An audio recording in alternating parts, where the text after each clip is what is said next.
All right, we're live. What's up, guys? How's it going? A happy Friday night, Saturday night. Let's see. All right. And we'll grab this. And we'll grab this. And there we go. Hey, what's up, guys? Brandon Putilli here, Windy City Gaming, Rigo Rockstar. That's Raul Mendoza, AOVIC. What's up, guys? We're back. It's the Saturday nighttime stream. I don't know how busy it's going to be, because Friday was kind of slow, to be honest. And we are really in the summertime now. We are. Summertime always slows down. The Rocket set has come out. We are waiting for Destined Rivals, though. Although I have a feeling that Destined Rivals is overpriced at the moment. That is my gut feeling on it. Let's see. But Destined Rivals will have two good sets. It'll have the Heat Wave in it, too. So people will definitely be excited for both that and Rocket. Hello, says Mike Side. All right, for the title tonight. What should the title be? Hot breaks. Pricing up slabs. Let's have it say rotating slabs. Hot breaks, rotating slabs. What do we have that's really interesting? I feel like that's the main thing. We got hot breaks and rotating slabs. That's the cool thing. Other than that, we have our standard menu. We didn't get anything new in the mail today. Let's see. I mean, we obviously we have the Team Rocket collection. We could say Rocket Vintage Pack Break. Live card shop. Oh, I know what I can say. More bulk packs. More bulk packs. Not too many more, mind you, but we got a couple more. Morning, everybody. It's 7:23 a.m. in the UK. Gucci Gangster Pokemon Ribs. All right, we'll grab this keyword. Okay. So here we are. Today, I really didn't do anything other than hang out with Karis. So if you have left a message with me, I probably have not read it yet. Here we are. Just a regular lazy day. All right. Closing those out. Okay. Looks like we have an order already in the queue from 11 hours ago. Pre-order for 11 Red Rockets Mewtwo SAR. Here we come. All right. That was from 11 hours ago. Who was that? Nathan Gordon? One day since finishing my paper, and I'm already voice acting again. What? Whoa. You're funny, man. So, I'll toss this over here. Lazy Saturday, lazy Sunday, right? Let's just hang out. We can talk about anything you guys want to talk about, and we'll just take a look at Pokemon cards, see if there's any interest in some breaks. I bet you there's some interest in some high-end cards being priced. I had to price up some more expensive cards. I haven't done that in a while. But here's also this Team Rocket break. I think there's 3 people in there now. Here is the gym break for the Slowbro. Very lovely. Maybe we'll do some cheaper gym breaks. I feel like if we do gym breaks that are too cheap, though, kind of doesn't make any sense. What we could do is we could do 2 gym breaks that total $80. That would make sense. Do you have a website or something that we can see all your slabs for sale? Actually, we kind of do. It's our Discord server. So if you go into our Discord server, we have like several channels where as time goes by, we take pictures of the slabs that are on the table that have not sold. So you can just kind of scroll through those pictures and see what never got sold. And that's sitting in a huge box next to me. And these channels are just full of pictures. So you should be able to do that. It's a way to shop for the slabs even when I'm not live. But look at this. We got like this Alakazam 9, $120. I mean, I just don't think it's going to sell. It's probably that's the right price because a Rising Rivals pack is so expensive. But yeah, I don't know. I just don't think that's going to sell very easily. What's good? Hey, it's Louis Sutton. Let's go ahead and turn our music up a little bit. Okay. I had a very, very nice Saturday, by the way. We went walking for a long time in the Ha Ha Tonka State Park, which we live adjacent to. And we walked down a trail we'd never been to before. There's a lot of trails in the park. And so that's one of the things you learn about it is there's the common trails that everyone goes on, and then there's some hidden ones. We found this trail that took us underneath a cave, like a arch sort of cave. And on the other side, there's like this valley with two huge cliff walls on either side. And the valley is very even. It's not like a hill or anything. And you walk through and there's all these like tall dead trees. And it's almost a little mossy, right? And then as you get to the back of this little valley, there's these gigantic stones on the ground covered in moss. It was like surreal. It was like being in the Enchanted Forest, pulling the Master Sword or something. It was crazy. I told Karis we got to go back Sunday and record it. It's so pretty. But, you know, there were people coming and going, so they made a lot of noise. But, yeah, it was like a bird would make a noise while we were in the area. And because we were, like, walled in by these cliffs, the birds, you know, the song would echo. It was just really pretty. And then no strong sunlight, perfect. I'd say the weather was probably about 65, 67 degrees out. Just a bit nippy, but it's like that's what you want because you're hiking, right? And yeah, it was really pretty. Did you take a video of it? I did not, but I'm telling Karis we probably should. And yeah, it was just like, so this gigantic rock formation that you climb under to get to this valley. There's like water that drips down off the rocks. And yeah, it's just super cool. All right, so let's get started, shall we? So what we really need to be doing, we need to be documenting all of our slabs for sale, taking pictures of them, and getting them moved. Because we're coming to the end of April, and we want to start a May channel in Discord server and just keep filtering through these slabs. I want to see it. Yeah, oh, I shared some pictures with Tammy. I'll share some pictures with you guys, maybe. So, all right, let's get these red rockets opened. Here we are. 1, 2, 3, 4, 5, 6, 7, 8, 8, 9, 10, 11. Ta-da! Tossing that over there. Oops. Ooh. Look at all that. James Trimble's here. Good luck to Nathan Gordon. Oh, in the mail, we didn't get anything special in the mail. Unfortunately, Anthony Kalura, he has sent us a box full of slabs to be sold on commission, but that apparently is delayed to like Monday or Tuesday now. Didn't arrive on time. And so we just have our current slabs. And but we did get a piece of gold in the mail. So now we've got 3 pieces of gold for sale. These are available for trade, or you can just buy them. The ½ ounce, this is a 1/4 ounce, so that's the new one, 1/4 ounce. And the 1 gram, which is like a drop of gold. $165 for a little drop of gold. Crazy. But there you have it. ½ ounce, 1/4 ounce, 1 gram. Pretty neat. So those pieces of gold are available for sale. But more importantly, they're available for trade. So if you get into one of our breaks and you happen to, you know, be the one to pull the chase card, you can take that chase card and trade it for a piece of gold if you, let's say you didn't want that card. So like, for example, here's a Hello Kitty break. You might not even collect Hello Kitty, but it's a black label Hello Kitty card, and you will be able to trade that back and try to get yourself a piece of gold if you wanted gold. Or anything, really. You can trade for any Pokemon card. But I like gold because gold's this very standardized thing. You know, when you're trading for Pokemon cards, you got to ask, like, oh, what do you got? Do you got a good Pokemon card? You know, do you got what I'm looking for? With gold, it's very simple. Gold is gold. So, yeah, it's very easy, actually. Ooh, Blaine's Moltres. Not Blaine's Moltres.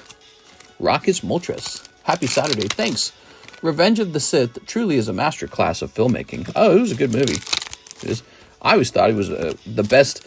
So, you know, people will say, like, the first 3 movies were the best. But I think that's a little bit of nostalgia. I always thought that the movie number 3 was the best movie. And that was the one you're talking about. Okay. Clone Wars, followed by, what's the name of movie number 3? I can't remember. Revenge of the Sith, I think. I can't remember. All right. And here's Zapdos. That's for Nathan Gordon. You got to remember, George Lucas made all those films. So people get really nostalgic for the, you know, the first 3. But the prequels, I really feel like the prequels are, the final movie from the prequels was the best. Did you take your wife to see it? It's out now for a week only. Why are you so sexy, mister? Hey, what's up, Mr. Athim? How's it going, man? I'm stuck watching Pride and Prejudice anniversary showing for an early Mother's Day gift with my mom. Pride and Prejudice. I'm sorry. Oops, toss this over here. All right. So, I think Alexis might have watched it. You know, Alexis, we'd tease her because she would refuse to watch Star Wars. But I think Karis was telling me that she texted her saying that her husband bought them tickets to see the movie. Here we are. So now I get to tease her. Ooh. All right, Nathan. I will require beer with my popcorn.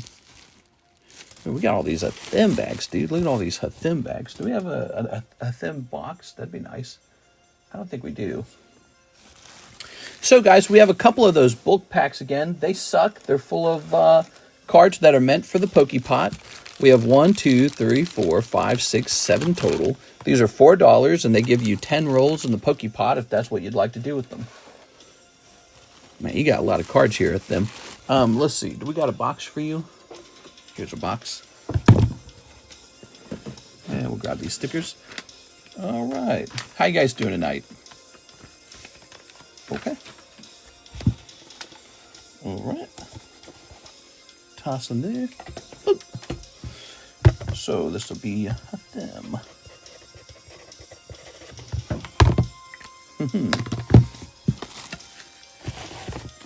That was Nathan Gordon we were just helping.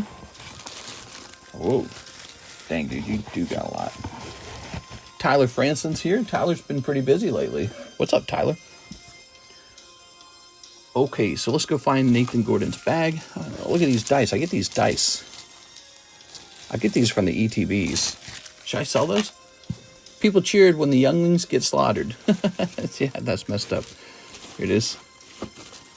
Like a chicken jockey thing. There we go. All right. Haha. I work as a server, and I had the most annoying people today for some odd reason. Oh, yeah? What did they do? Let's turn this down a bit. Off with their heads. Oh, no. Master Anakin. Here's Ponyta. First edition for $23. This is a new red label Gengar ready for sale. Okay. Here's Pikachu. Here's Dark Celery. That's been rotating. Here's Umbreon. Umbreon. Umbreon ought to stay up. Oh, that's a really good one too, actually. Gengar, he's really good. Boy, we got really good cards up here. The Magikarp, which just got priced. This guy's been rotating for a while. Let's bring him down. Here's Cubone, PSA 10. We got Glaceon 10. That one's been rotating for a while. And here is a Charmander 9 for $25. Okay, perfect. So you guys take a look at those. Now we have an order of Zachary Stekowski, 8 of the Glory of Team Rocket. You got it. When did he order this? 2 hours ago? All right, you got it. What do you think about that chicken jockey stuff? Oh, it's hilarious. I love it. 1, 2, 3, 4, 5, 6, 7, 8. It's a nightmare for the people who have to clean the theater up.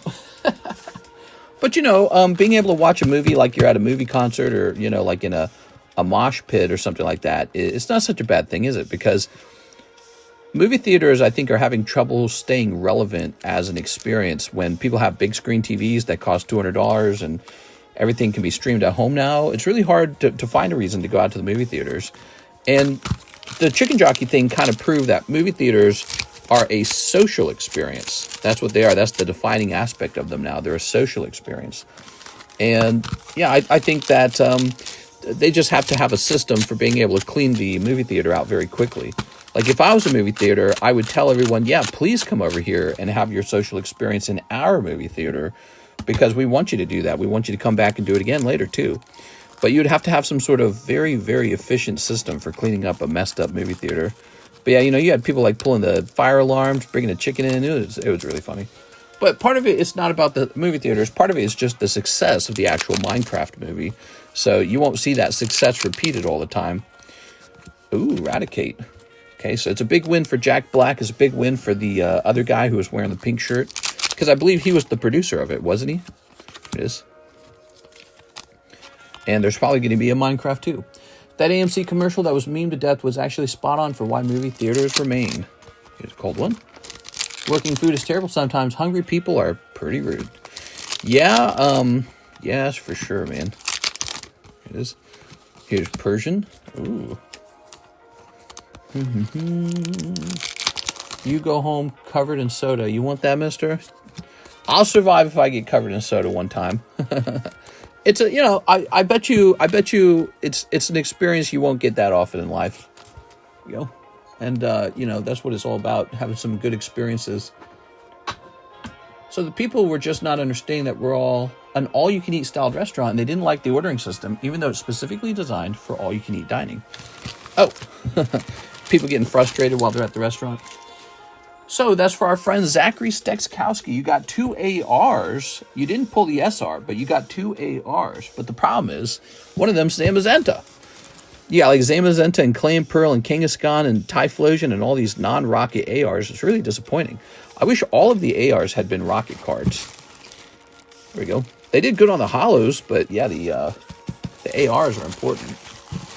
Movie theaters are special. Yeah, I mean, it's going to keep them in business, ultimately. All right, let's take a picture of this. How do you feel about the silver borders on Pokemon cards now? Do you still not like them?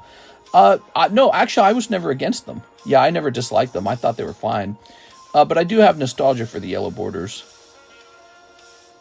Yeah, actually, as everyone else was saying they didn't like the silver borders, and I was saying I was fine with it.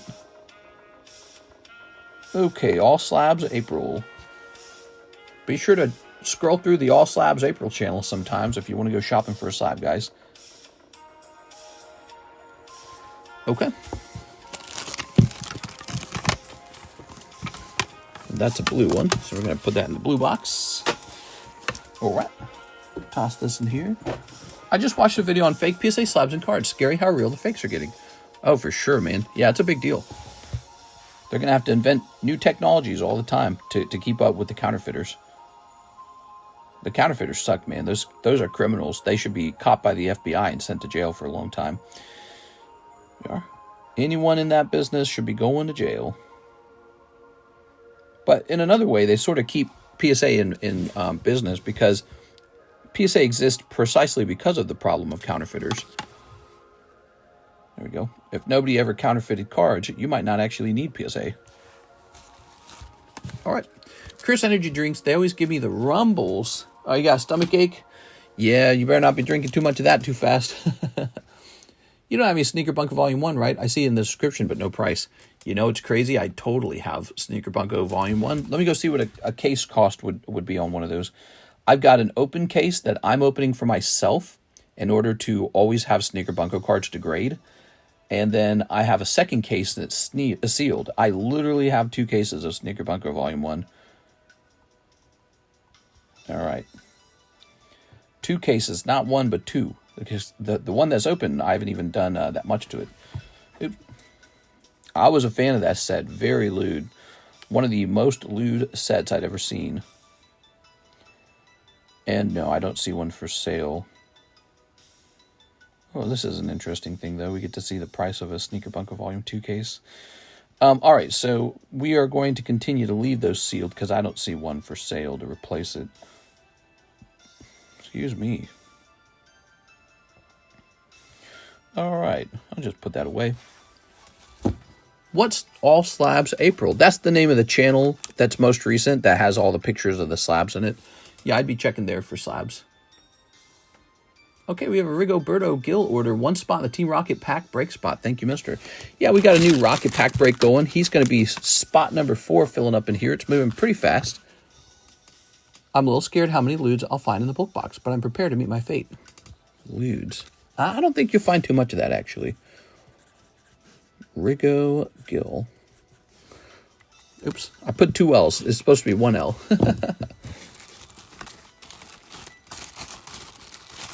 Okay. My dad saw Danny DeVito at Old Ebbitt Grill in D.C. It was wild. What's this? I thought there were 4. I guess there are only 3 people in here. Really? So weird. I could have sworn we put more than that in there already. All right. Well, that's 3 deep now. That's fine. Good. Okay. So there's nobody in queue, and we could just keep playing with the slabs. He wants to lead so bad. We have this lovely Mimikyu. Beautiful. Here's Starmie from Hidden Legends. That's a LaFlame card. Gengar, first edition web. Very cool. Reshiram. Okay, nice $20 Reshiram. And Jolteon. Reshiram will actually go into the Poke Shuffle. I like that. 1, 2, 3, 4. Okay, Reshiram gone. Charmander for 25. I'd like to purchase. Okay. Here he goes. All right, he's available. We just took that picture, didn't we? Let me go back there and mention that it's sold. Okay, scroll the way down. Whoa, that's a lot of pictures. Okay, good. So you can send in for this Charmander. All right. That's going to say number 015, Resh E Ram 10. There you go. There goes my Charmander. Is there a way to know if the Mickey Mouse slabs were shipped? I think I mentioned this, didn't I? I told you that all shipping will occur on Monday because Miss Alexis took Friday off. So none of the shipping from before that point has gone out yet. Now, if you shipped on like Wednesday, it went out. But unfortunately, the shipping won't go out till Monday. So there you go. And now you know. That's not normally how it is. Normally shipping's a little faster than that. But she told me she was sick, so I was like, all right. She was feeling ill. It's Grubtion. What's up with this dust, man? I hate dust. All right. What are your normal shipping days? Monday, Wednesday, Friday, 3 times a week.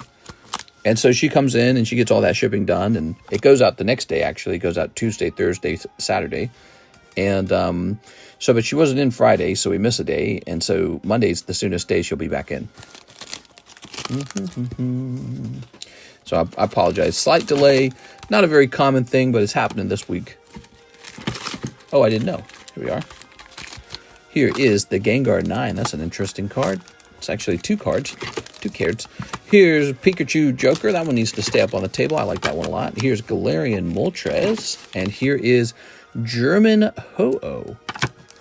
Tempted to pop that one in the Poke Shuffle as well. Yeah, let's get that in the Poke Shuffle real fast. It's a nice card. 1, 2, 3, 4, 5.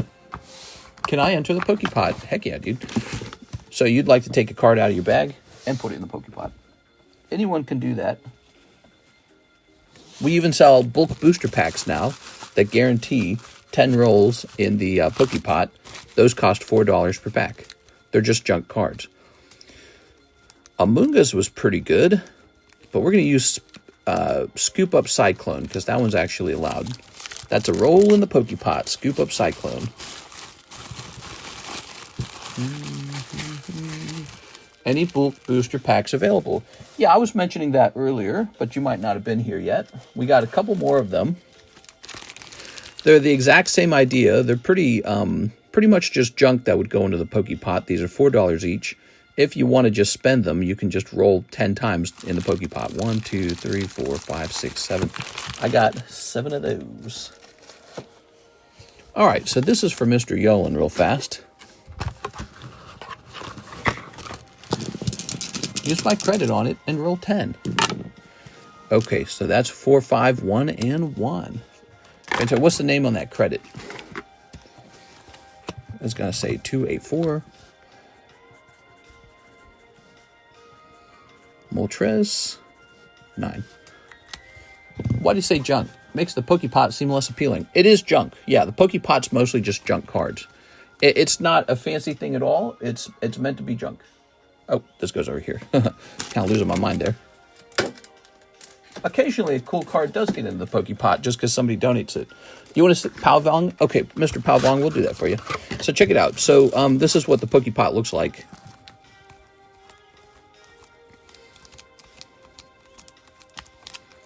Yeah, that round's not actually that bad. Here's some Electivires, some Hollows, some of these Nintendo cards, a tree, this little thing down here. There's a Grand Tree.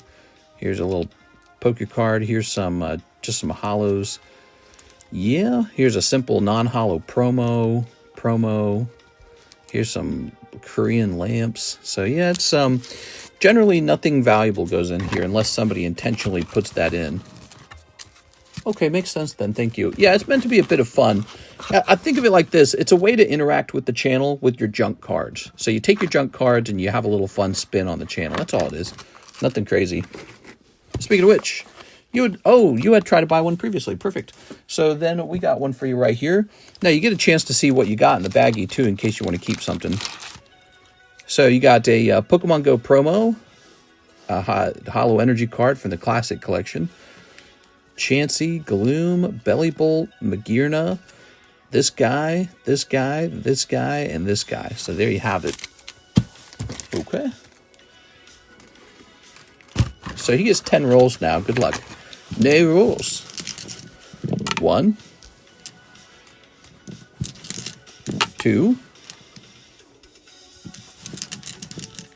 3. Ooh, that's a pair, so you get to go again. 3, 4,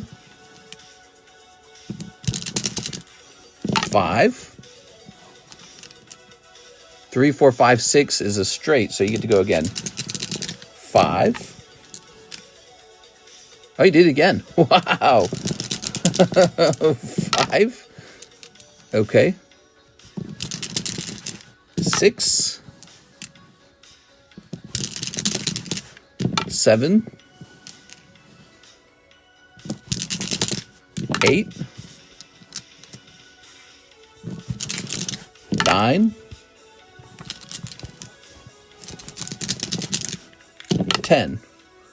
That's 2116. Something like that. All right. So there you go. Now the pot looks like this. It's a big, fat, gigantic Pokepot. All right. That was fun. I like the junk. I should grow my bag.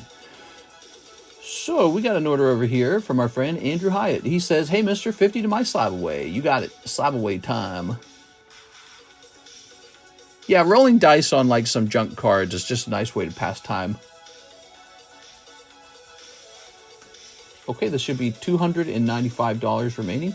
There you go. $295, Andrew Hyatt. Yell into Jampins. 2 bags of junk for the Pokepot, please. Whoa, so you just want to go straight to 2 bags, 20 rolls? Too many rolls. I think the Pokepot's harder to get, the most chase cards. Well, not really when you consider 20 rolls is like $8. So, all right, 1, 2, 3, 4, 5, 6, 7, 8, 9, 10. And 1, 2, 3, 4, 5, 6, 7, 8, 9, 10. So there it is. That was those junk rolls right there.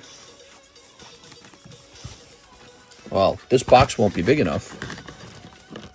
We'll have to start a second box. 1, 2. Oops. There's 3, 2, 1. 3, 4, 5, 6, 7. I'm going to zoom out, actually. Well, no, I don't need to zoom out. So that's 7, 8, 9. Oh my God, I thought you were going to get it right there. We roll 9 a second time. 9.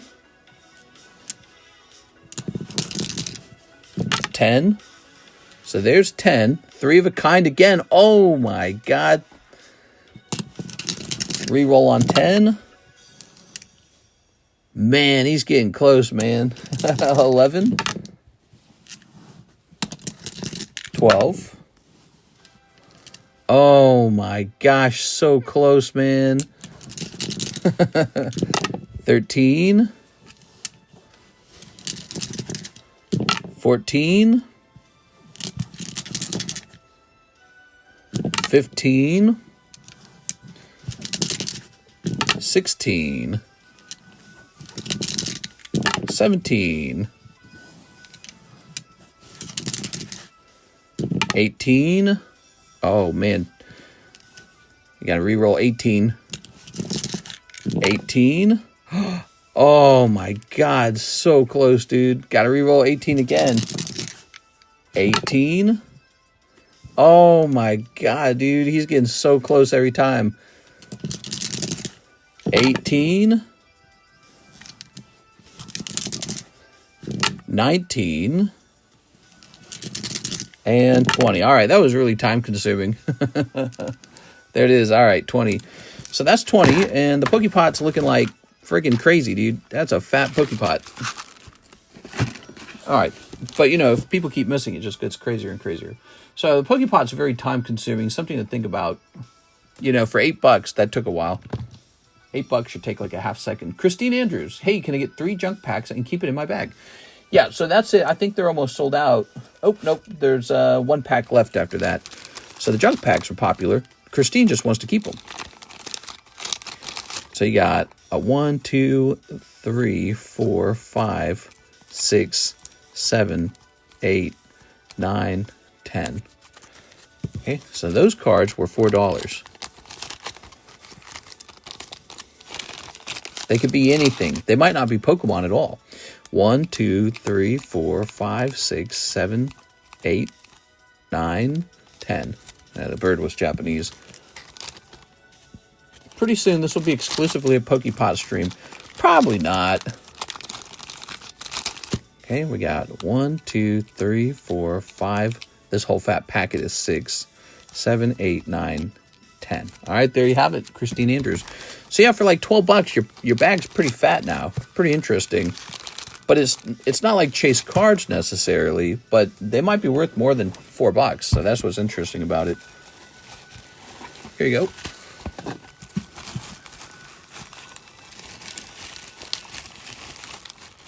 All right. I sent for 3 to keep. This is sad. What? This is sad. Oh, the 20 rolls. Nay rolls. Not even 1 roll. Listen to me, mate. Nay rolls. Zachary Stexkowski, Korean Flareon, CGC, Pristine, and shipping. Ooh, that's a great card. All right, let's get it, man. Oh, that is the Umbreon.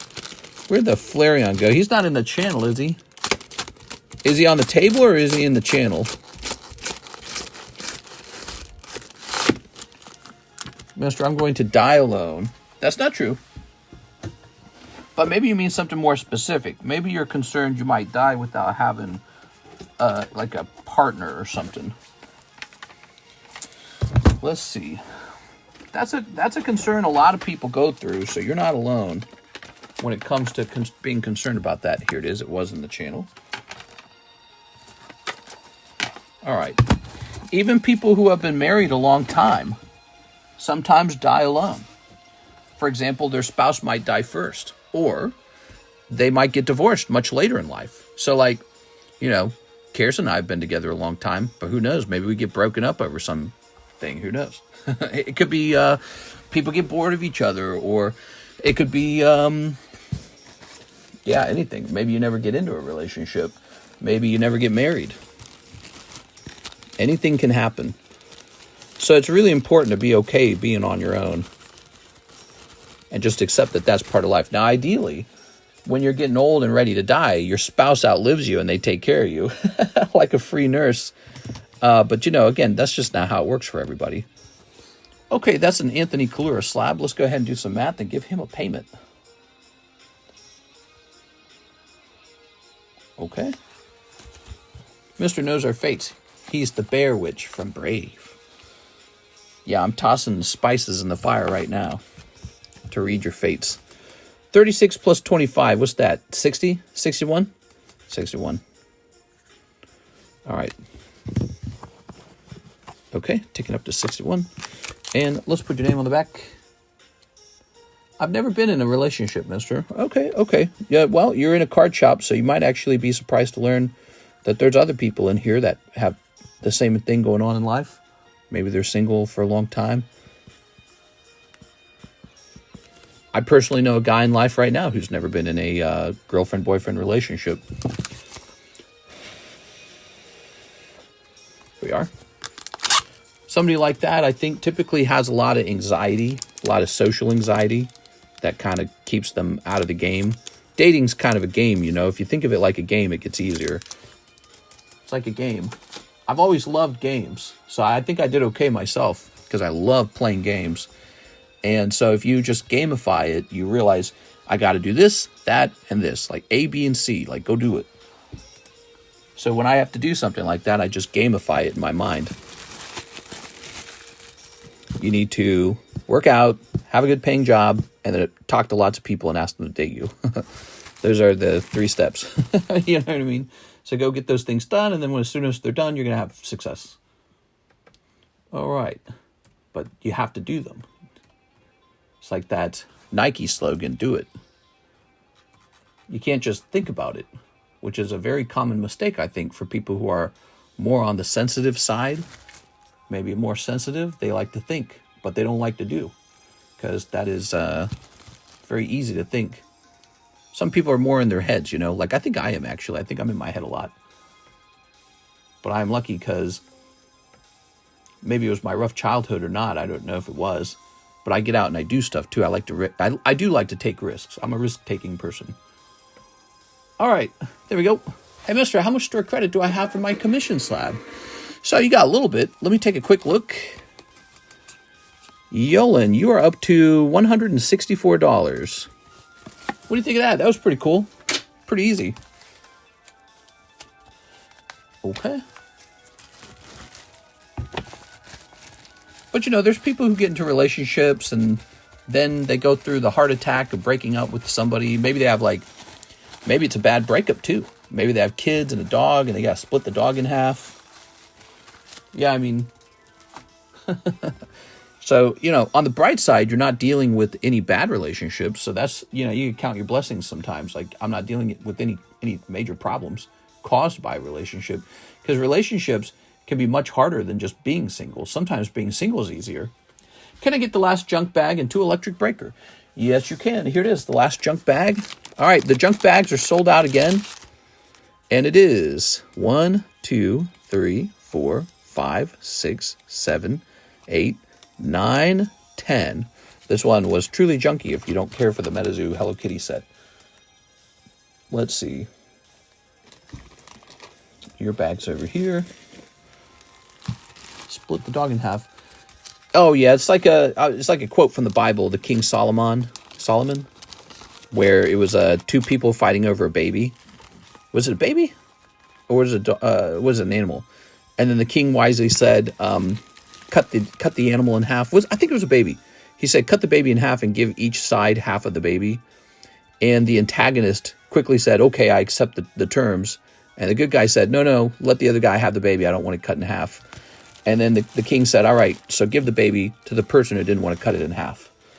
So I think that was a story in the Bible. Correct me if I'm wrong about that one. That's one of those Old Testament stories. 2 electric breakers. Korean?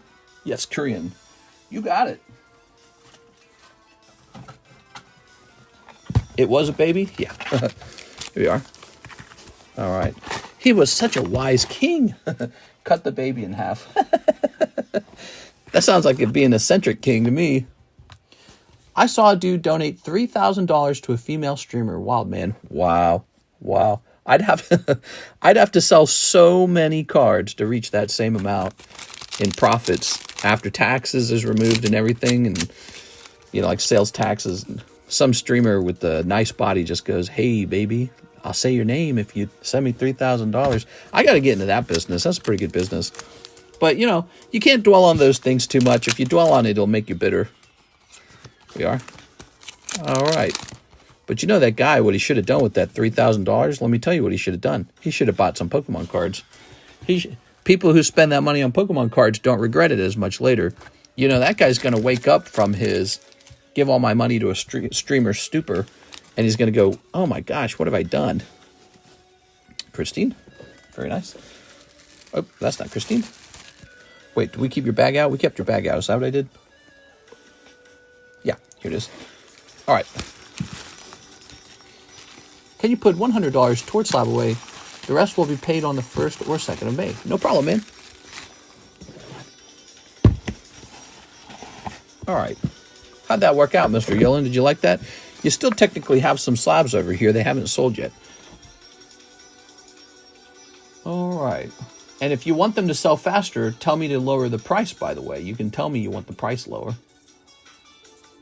Art set of the Hidden Legends goes down to 700. Boom. All right. This goes to 64. That's crazy. I can't imagine donating that much. Yeah. Yeah, it's pretty crazy. But, you know, there's an epidemic of loneliness. And I think sometimes these guys watch these girls and I think they get kind of horny. And then they just kind of, you know, when you just don't think as smart when you're in that state of mind. And then they go, I'll just give her all my money and then she'll be in love with me. It's like a fantasy almost. There it is. All right. Probably not almost. It just is a fantasy. Okay. Iona. Okay. Very powerful thing. All right. There's currently no orders in the queue. I was talking about this. I was saying that yesterday was a bit slow. So I was wondering if today was going to be a real slow stream. By the way, I have this Charmander right here for $25. I don't have the payment for it. Well, the one guy said he wanted to buy it. Why do dudes do that? Was it Louis? He was a wise king. Metazu, to the moon. I do not fully know why guys do that. Why don't we show off some packs for sale, guys? By the way, we still have these Disney Mirrorverse packs. They include a card right here. That's the promo. 1, 2, 3, 4, 5. So this is $20 for all these packs right here. They're $4 a pack. That's Weiss Disney Mirrorverse. There's no more. They're not on the menu. We just found this box under the shelf. And I said, wait a second. That needs to be sold. Let's get a rotation on these. So we got 1, 2. That's a Flame. That's an Anthony Kalura. Let's get something in this pile. So there's a Rainbow Pidgeot. Live and learn. Yes, live and learn. Here's a Zapdos. I think he just made it back to the table, didn't he? Garchomp break. Here's Pikachu. Pikachu Joker's coming down for now. How much Pokepot rolls for 2 sealed McDonald's Dragon packs? I don't know what you mean by that, Yellen. Oh, you're asking how many rolls would they give in the Pokepot? Well, pretty much just one, I'd say. You know, if you really wanted to open up a set that gives you a lot of rolls in the Pokepot, open something like the Donkey Kong packs or the Nintendo game packs, something like that. Or like, here, let's like this right here. See how this is $5? I think that will give you 8 rolls if it's 8 cards, because each card is a viable roll. Since every one of these cards is gradable, the whole pack can be used for rolls. So you don't have to even buy the junk packs. You can actually open up like Minecraft cards. Here we are. How's the Star Slab doing? This one over here? It's at 130. 130 so far. It relies on live customs and Poke Shuffles moving. That's how it moves. How many slots in the Garchomp break are left? Garchomp break is kind of slow right now. Here, let me show it off. So only 2 spots sold, 10 spots remaining. He's not been a very powerful break. The Rayquaza, on the other hand, is a good break. He's 12 spots deep. What kind of happens is this is a lot of the regulars, and they buy 1 spot, and then when they bought their spot, it's up to more, maybe like less regular customers to buy the rest. It takes time. Oh, so there's 2 breaks. So there's a Slowbro Gym break and a, oh yeah, this guy, the Palafin. So we got 2 breaks running. But yeah, this guy, only 2 spots deep after a while. It's making me question him. We might have to get a different breakup on the table if they're all stuck, if they're all in stasis at the moment. There's a $19 PSA 10 Dusclops. What's going on with that? He's just a Pokeball. That's what's going on. This guy should be like $400, but he's only 19. He comes out of a $450 booster pack and graded 9, and so now he's valueless. He needs to be a 10 to have any value. That's how it is with trainers. People are really tough on trainers when it comes to grading trainer cards. We got 2 Whoopers, so we can't have 2 Whoopers. That's not good. All right, put those Whoopers over there like that. At this point, we should shoot dice. I don't know what you mean by shoot dice, but the Pokepot's kind of based on dice. And it's a box where you just donate junk cards. That's all it is. You just donate your junk cards in here, and then for fun, you get to roll 4 dice. That's it. All right. Nothing serious over there. Okay. So here's Them 3 Korean Terra Festival. That's a great set. Let's go grab it. Okay. 1, 2, 3. Lovely. If for some reason the break doesn't happen, I'll gladly put it on slab away. Which one? The Garchomp? Oops. All right. Ooh. I'll probably return to buying cards if I get a promotion in the fall or the winter. There we go. All right. Shizunk. That'd be nice, a promotion. Promotions are nice. Oops. Here's the monkey. Well, we were talking about getting into first-time relationships. There it is. Okay. Oh, the dolphin. This guy here.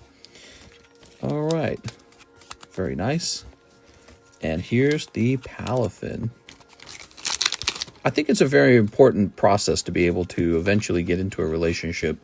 And I think, you know, with girls, getting into a relationship is not super complicated. For girls, you kind of just maintain attractiveness, like beauty, and then some guy will come after you. You know, that's kind of how it goes with for a girl. Some guy's going to come after you and be like, hey, date me. Please, I want your bosoms. But if you're a guy, you're the one doing the chasing. And so it's a totally different story for you. And I feel like the goal really is to sort of become this sort of, you have to play a role, you know. You have to like be the daddy, you know what I'm saying? Like you have to reach that point where that's what they say, like you have to have confidence. Well, that's what they mean. Like a father figure would be very confident, you know what I mean? But father figures are other things too. They're financially successful. They're reliable. They're responsible, and they don't shy away from commitment either, which is very important to a lot of girls. And so it's all these things. And so if you've got to do the chasing, you've got the harder end of the relationship to keep the relationship going. But you know, you just write a list and you go knock those things out. Hathim, here we are. I think one of the reasons that's so hard for guys, this whole like be confident thing, is because nobody really explains it very well. And for me, I think that being confident comes down to, you know, like you can literally be a coward. No one likes to be called a coward. Nobody likes to be called a coward. It's like offensive, but it's like you can be a coward pretty easily. And what kind of changes you from being a coward to maybe like being brave or courageous is, I think, being in scary scenarios. You have to go experience a lot more things in life. Like you have to be in dangerous situations where there's no safety rails. Things can really actually go wrong. And you have to just go be part of that. And when you come back changed a little bit, you know. You just are confident at that point. So being confident is not a mindset. It's like a series of memories you have where you had to actually be in the thick of things. And so like joining the military, for example, if you join it and you come back out, you're probably just going to be more confident afterwards. And then you got, you know, you hear about that with girls, that they get attracted very easily to like cops and military soldiers. Yeah, it's really obvious, right? You don't need a deep explanation why that's true. Okay, let's take a picture of this. All right. But you don't have to join the military and you don't have to join the police academy. You just have to mimic what they're doing a little bit. All right. All right. What if she's 250 pounds? You know, people are kind of heavier these days. Obesity is an epidemic. If you meet a girl who's really overweight, but you think she's got a really great personality that vibes very well with you, go for it. Ask her to lose a little weight. You know, that's a difficult conversation, but you know, try to have it. That's a risk, but you got to ask. You got to be like, all right, we got to work on this. And she might agree. She might not like being that heavy. And maybe she just needed a push or somebody to say, you know, I care about you being healthy. All right. Let's see. Yeah, obesity is a problem for everyone. Oscar Resendez. We live in this world where it's like, you got to work so hard to burn 200 calories, and then you can eat back those 200 calories with like a 1 ounce chocolate morsel. It's ridiculous. You go to the store, you can buy whole boxes of chocolate. So yeah, it's very difficult. All right. More cushion for the pushing. I once seen a guy Get jumped by like 2 guys, and I build up the confidence to go and help out poor devil. Never had a chance with 3. Big girls are extra hot going in. Spending money that ain't been made yet is wicked work. All right, we're just talking about a little bit about dating. Talking a little bit about dating today. There it is. The glory of Team Rocket. I'm gonna scooch back. Yeah, I think that we're all physiological beings. You know, we're animals. We're biological animals, and you got to improve your status. And I think part of that is going out, just being part of some battle. You know, being part of some risky thing. I think you have to have a little bit of danger to you. You know, girls like that. If you're too much like a domesticated house cat, girls can actually like detect that on you and be like, not you. You're a house cat. So they want to know you're a little bit dangerous. Not in a bad way, but I mean, you know. All right, 7 solo leveling. Ooh, solo leveling. 1, 2, 3, 4, 5, 6, 7. All right. Big girls won't fit in my Bugatti.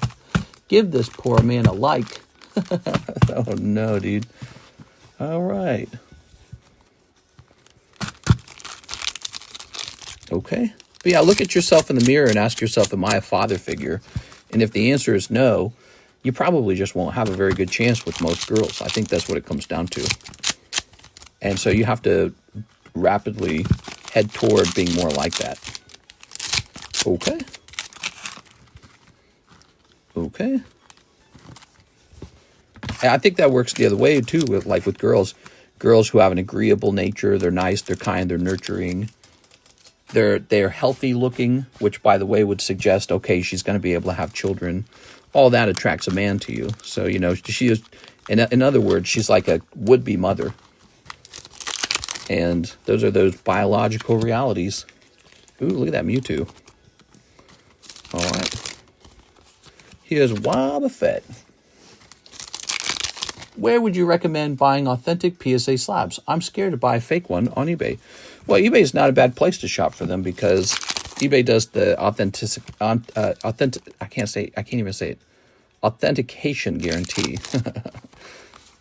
I wanted to say authenticity guarantee, but I think they call it authentication guarantee. I can't remember. Yeah, I mean, you know, it doesn't really matter. You're gonna, if it's a fake slab, you're gonna get caught by it.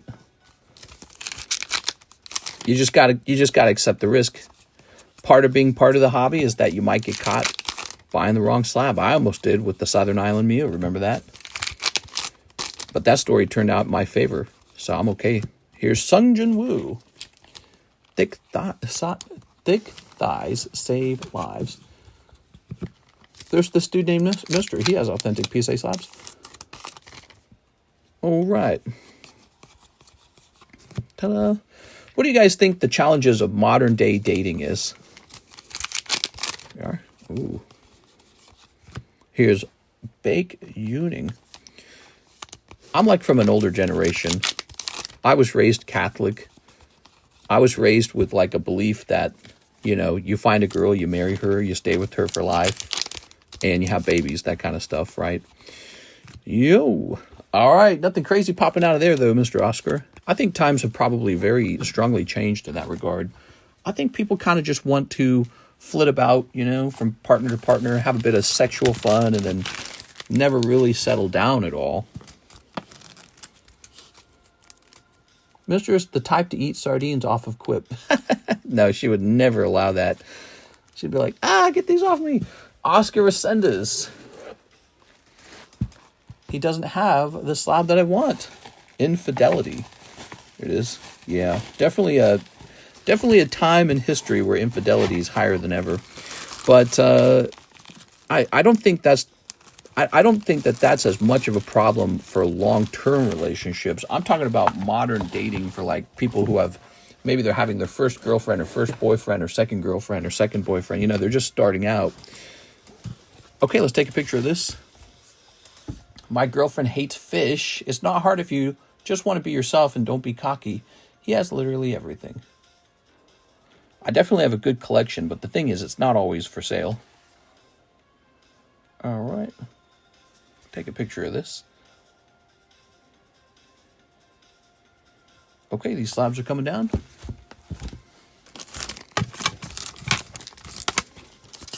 Cool, man. I think it's good, though, to want to get out there and want to have a relationship with somebody. That's a good thing. All right.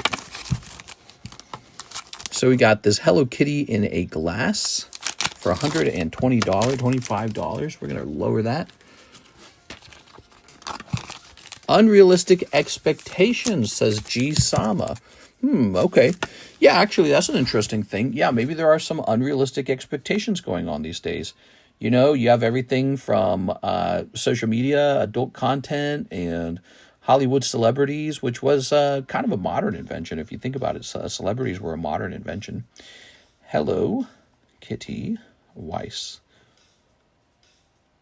And, you know, you see all this stuff going on around you, and that's what kind of informs you how the world's working. Okay.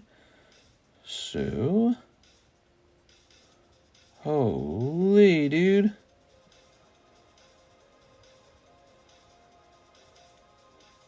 Maybe I'll check sold prices, because those prices are higher than the one I just had. Like, here's a pristine one for $600. What the f... All right. Let me check sold.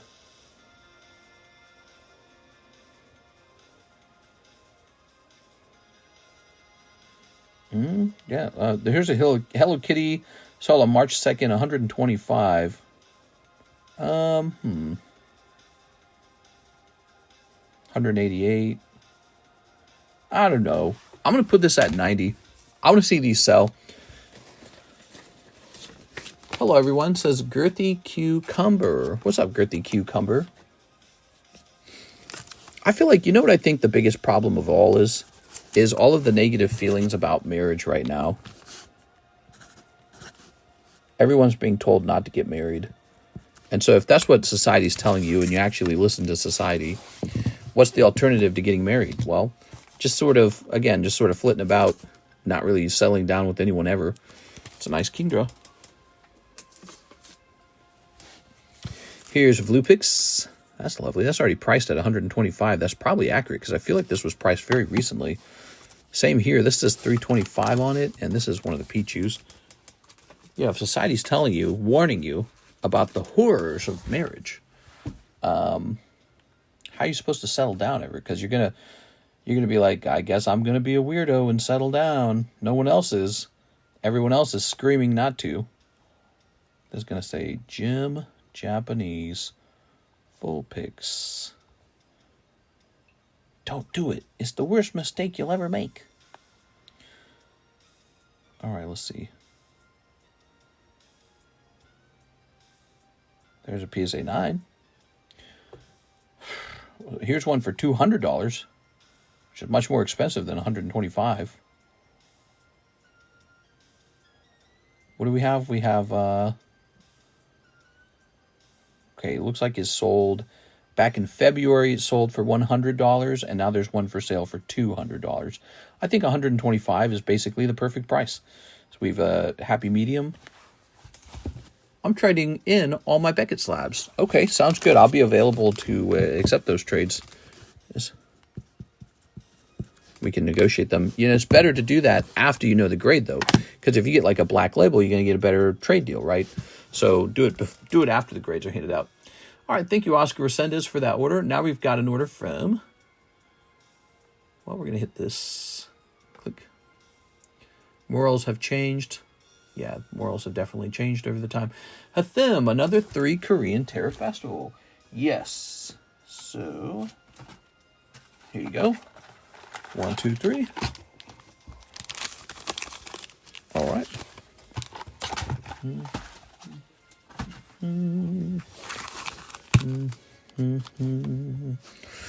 Ooh. Snipping this. What do we got? We've got, Master Ball Dust Noir. And, Here's High Dragon, but he's something Iron Jugulot or something. I don't know his name. Jugular. Here's Iron Hands. Ta-da! All right, cool. Very nice. Mr. Hutham. Mr. Hutham. Boop.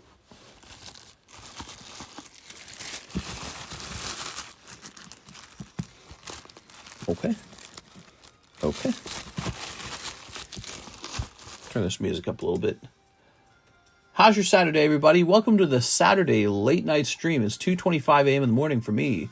How are you all? Nicholas Lloyd, Rayquaza Break, 5, Chinese Gem. Ooh, these are popular. I keep selling these. Okay, 5 Chinese Gem. And you said a Rayquaza Break. That's the rare candy break. Really good choice. That's a great one. When that goes off, people are going to be sweating trying to get in there.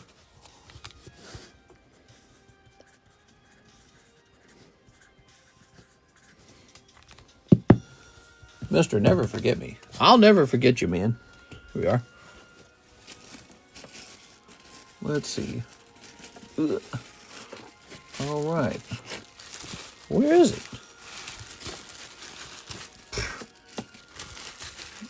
Where's the rare candy bag?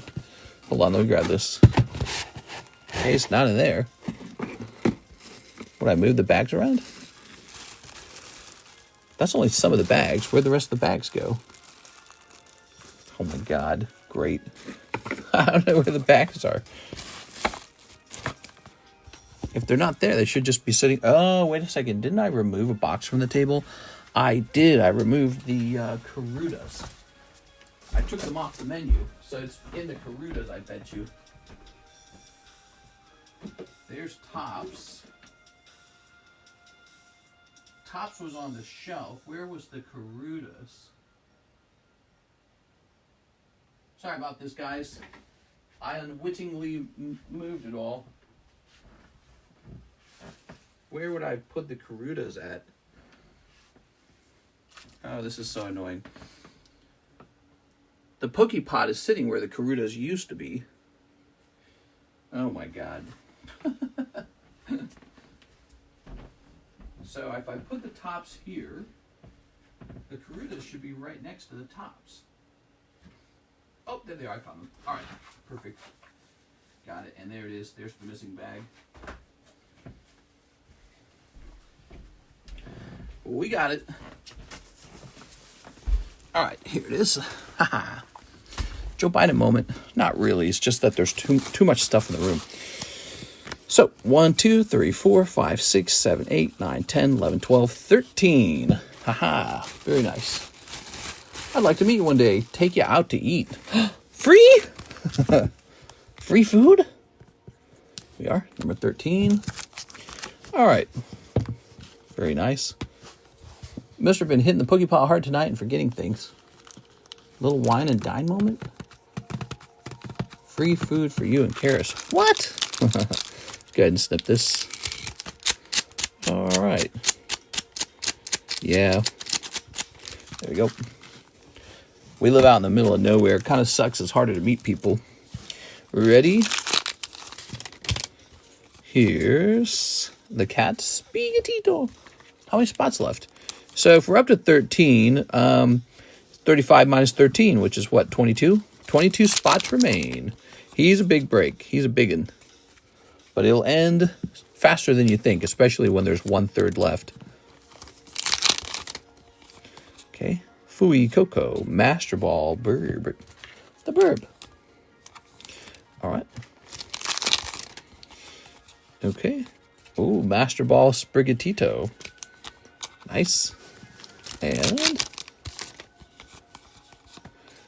it's the Fox. Oh my gosh. Lovely. Mr. Nicholas Lloyd with an N.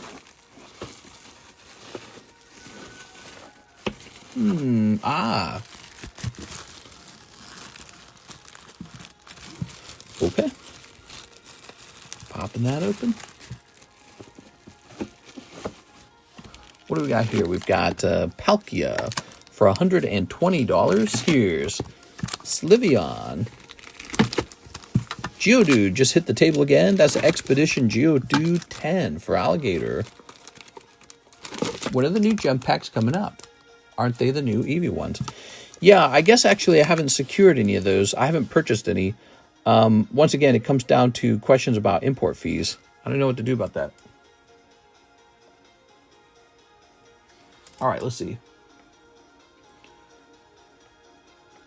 Last time I talked to the guy who does the Chinese product with me, he just said, "Oh, we'll just send it in a smaller amount, and then it won't get an import fee." And I told him I don't think that's true. They said they closed the loophole for that, and then he didn't respond after that. So maybe I need to contact him again. Rigoberto Gil, 2 of the top Sonics. Ooh, opening up top Sonics, nice. Those are where? They're way back here somewhere. They in this box? Whoa, whoa, whoa, whoa. Hold on. I know they're over here.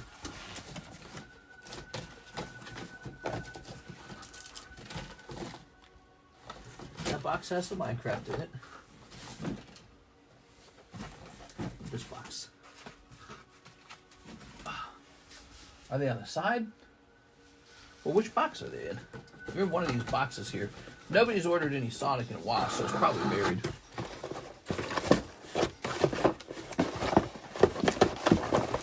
Yeah, this box is all Minecraft. So, could be this one then. Wait a second here. Moving some things around. Wow, we got some old stuff sitting in here. Look at this. Who wants some Steam Siege packs? Look at these Steam Siege packs just sitting in here. Oh, there it is. I found it. All right, we found the Sonic. Sorry about that. You know, it just doesn't get ordered that often, so it gets pushed back a lot. All right. They're really far back there. There we go. Ta-da. Got any World of Warcraft cards? That I do not have. No World of Warcraft. How about these Steam Siege, though? You want to see how much they cost? Let's get a Steam Siege price. Now, they come out of a sealed booster box. They're not loose blisters or something. So let's just find out what that is these days. How is Steam Siege doing?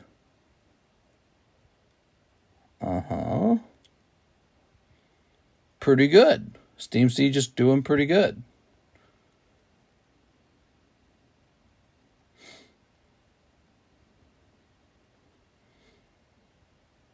Let me take one last look at this.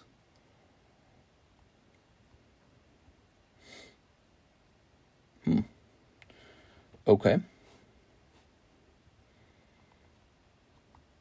Did my music pause? Let's get that music back. All right, get that music back.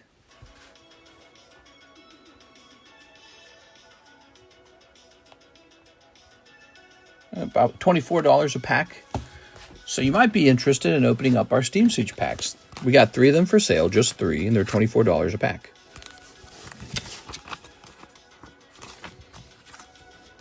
Steam Siege to the moon. I think it's probably safe to start re-adding the XY era packs to the menu, because I think that the big price shift has occurred now. And we have some open boxes of the XY era that what we could do is allow those to sell through, and then after they're sold through, we don't open anymore. Box breaks only. There it is. So that's not for sale very often anymore. Steam Siege from the XY era. I bought all the Steam Siege when nobody wanted it until they hit 50. What? Okay, back to this. We got our Sonic the Hedgehog. Here's Rigoberto Gil. Ready? Let's see.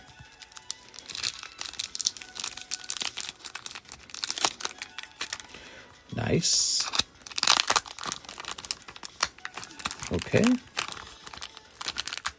All right.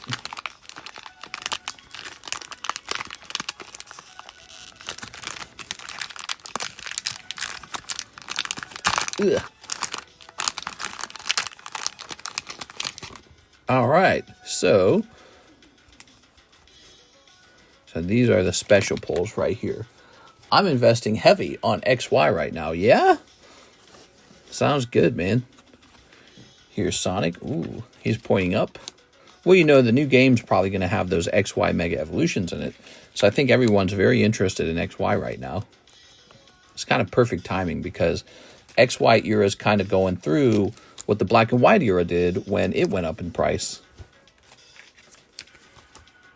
I bought one of those mystery boxes from Walmart, and it had 3 Ancient Origins in it. Oh, that's a big win. There we go. Okay. Mr. 3 inches is enough, right? Yeah, I suppose it is. Here it is. All right. Very nice.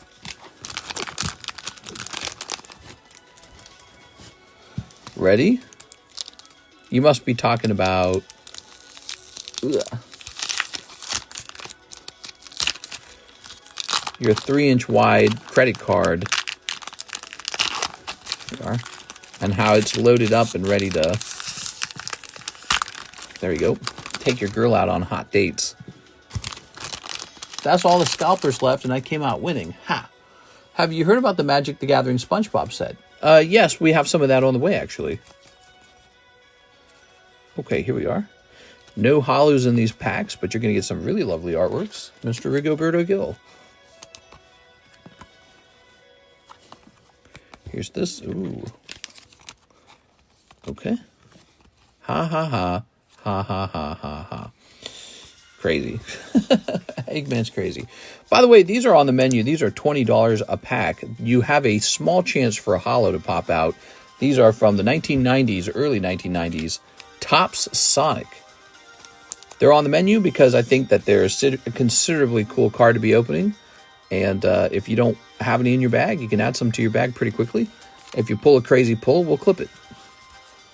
Okay, Rigoberto Gil. Turn that down a little bit. With an RI, you're going to be over here. I wish I was small, but I'm hung like a horse. Oh, it's a cross you must bear. New bag? Oh, sorry about that. New bag. You even said that in the message. I'm so dumb. God gives his strongest soldiers the hardest battles, you know. All right.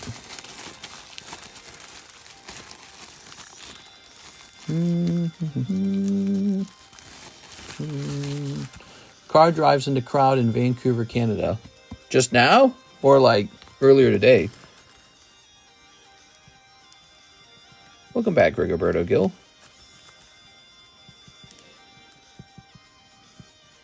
Lovely. How much are the SpongeBob? I don't know. I might just send them out to grade right away.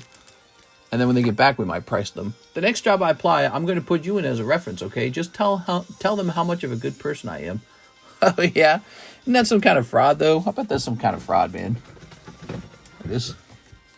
Can you do that? Is that possible? You can add somebody as a referral. Yeah, I don't mind if any of you guys add me as a referral. Although, it could be hard for me to talk about you if I don't know much about you. That's the problem. Okay, what's this? Ooh, nice Slowpoke. Slow King, Electabuzz. Lots of weird things on this table. Several dead. Car driving into crowd again. Here, let's look it up. Canada car attack.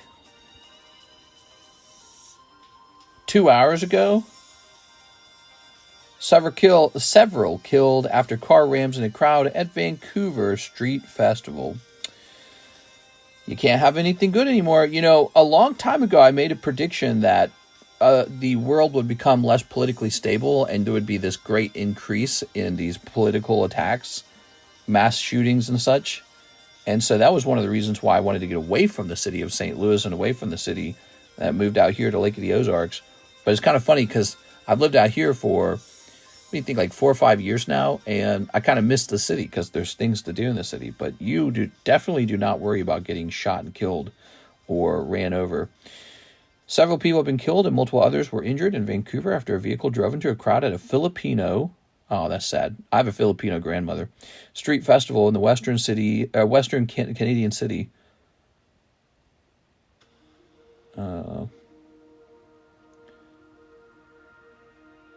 Black vehicle.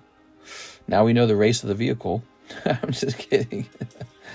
That's terrible. I wonder how many people die, though. Just awful. All right. Was it a Muslim? It's not just Muslims who do these kinds of attacks, man. You'll get a white supremacist will do it, or just anybody from any group. You know, people are always trying to chalk up the scoreboard. Who did this? Who did that? But, you know, it's not exclusive to one group. Other groups do it, too. And like the Christmas attacker in America, that was a black guy. And the most recent shooting, school shooting, that was a white guy. So, but, you know, people are just really mental these days, and they want attention, and this is how they do it. Oscar Resendez, the last solo leveling, and 5 more Team Rockets. You got it, man. All right, let's get it. What's your opinion on Mr. Beast? Oh, you know, I haven't heard about Mr. Beast in a long time. Is he in the news again? Are you asking if I like him? Like, do I think he's a good content creator? I mean, he gets a lot of views. 1, 2, 3, 4, 5. It is.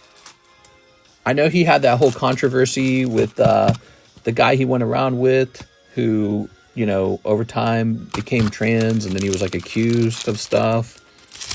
And then Mr. Beast was like, he was in the news in a negative way for a little while, but then, you know, just kind of all went away and ended.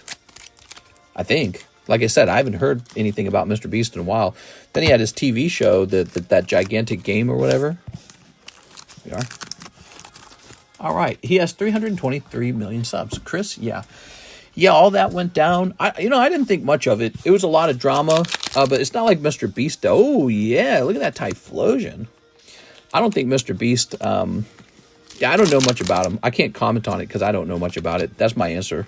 I just don't know much of any of it. Okay. How about you guys? Do you guys watch Mr. Beast's content? I've never really watched. His content's pretty straightforward. He just gives away a lot of stuff. And that gets a lot of views. He gives away a lot of stuff, and that gets a lot of views. Okay. I think he sits around thinking about what everyone is most likely going to click on.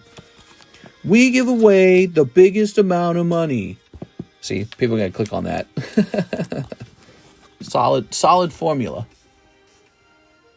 Okay. I remember watching the first Mr. Beast video I watched that caught my eye naturally. Like, I didn't know about him. It just caught my eye. They were doing the scratcher tickets. Remember that? And they were like scratching through like $100,000 or $200,000 of scratcher tickets. It was almost like they were proving that scratcher tickets are a waste of money. And yeah, they started out with like $100,000 and they ended up with like $50,000. So, you know, here we are, proving that scratcher tickets are insane. They're just insane. There we go. All right. Very nice. Let's get a good rotation going. Here's the Lucario Melmetal. That's ready to come down. Fortress. In the new video, he sent a military vet. Feeling like a Bobby. And here's Moltres. Thank you so much for that order, man. Keeping the night busy.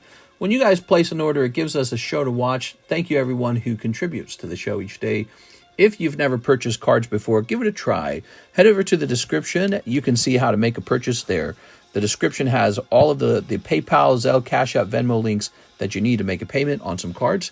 And we open it right here in front of the camera. And if you pull something hot, we'll even make a clip out of it. All right, so here's them. Last 3 Korean Terra Festival. You got it. Let's see. Oh, there it is. A 1. Oops. 2, 3. Very good. Them, you've been keeping us busy. We got to thank you, Mr. Them. Tossing that away. We're just having a chill Saturday night.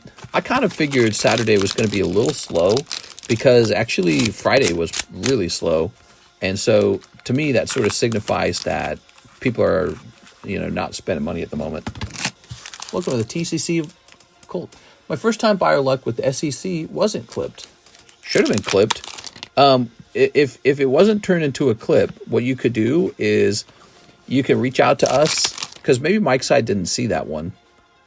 You can get the timestamp on it, and then you can point it out, and we can work on turning that into a clip, because that's a decent one. There it is, and the okie dokie. The problem is, so Mike's side, he always has like a pile of videos that he's working on, and so that one might have gotten lost or forgotten. Like maybe he put it in a line of videos he's going to work on, then he might have forgotten he was supposed to work on that one. But that one's pretty solid, But I don't know. It's also kind of up to his discretion. Maybe he watched it and he felt that it would underperform or something. I'm not sure.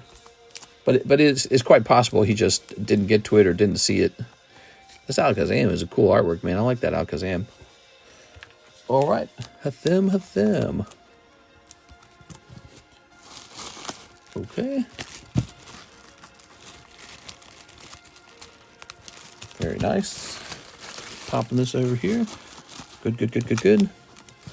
All right. So, I like all these right here, but I'm going to let this feeling like a baby stay up on the table a little longer.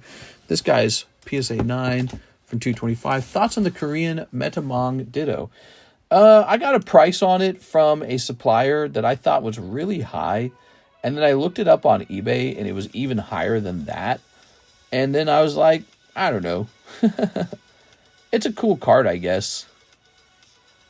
There's way too many of these other language exclusives. There's just so many of them. I think people are going to get exhausted of that. They're going to get tired of feeling like, what's the latest exclusive foreign language card that Americans aren't getting? And I don't necessarily know if they're going to go collect them. They might actually get fatigued. They'd be like, what is that? I don't care. But it looks really cool. It has almost like an Adventure Time feeling to it. It's got a little rainbow in the background. Every Pokemon in the image is a Ditto. So I think the artwork's pretty clean. I don't know. It just feels a bit obscure. And the fact that it is technically Ditto. Ditto doesn't always do that well.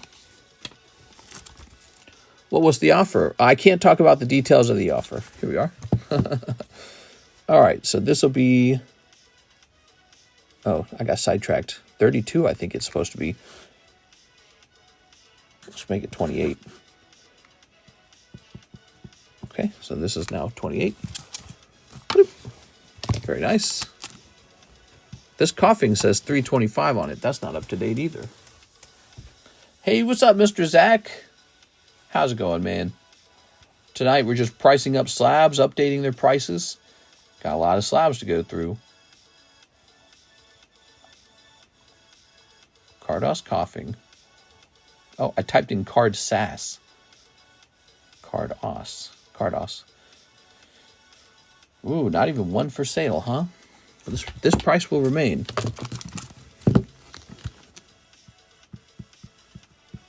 Okay. Let's get a brand new sleeve. I would pay anything lower than eBay. Why do you say that, Joel?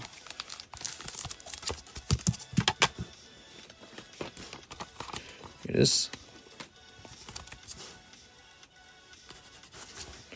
Okay, $400 remains.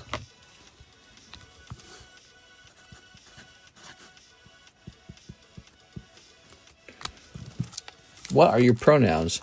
Pokey him, pokey he. Pokey they. Okay, let's get a refresh on this. D-LED for mod. Oh, wait. Grab this. Mr. Thim is back. Last 2 Korean Terra Festivals. Okay. Looks like there's more than 2. Looks like there's 3. I'm just going to give this to you. All right, so that the next one's a fresh box. We actually had 2 open boxes, so I don't know if there's a hit in this box, but I think there should be. There was an awful lot of packs in there, so The other person would have had to hit the top pull right at the beginning. Ready? 3 packs of them. Thanks for all the orders, man. Here's Ante. Ah, there it is. All right, so there was nothing wrong with this box. Yeah, we had 2 boxes open at the same time with them. You know how you do like your counting and all that? Sometimes, by accident, I open 2 separate boxes, and then that's going to throw everything else off. Yeah, I wasn't sure if this one still had its hit in it, but I knew I wanted to get rid of it before we started another box. All right, there you go. Picking up an EV2. That's nice. We should hang out sometimes, catch up. They're saying it is tariffs. No, that's not true. Definitely not true. Here it is. The tariffs would only add 10%. Yeah, South Korea does not have a large tariff on it. China does. So the Chinese Pokemon cards are a problem. There you go. All right, hit them with an H. Grabbing your bag.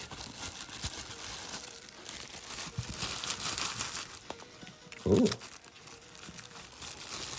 I helped him wash his ankles. Whose ankles? His cankles? This Fortress. I kind of just want to get rid of the Fortress real fast. Let's put Fortress in here for 30.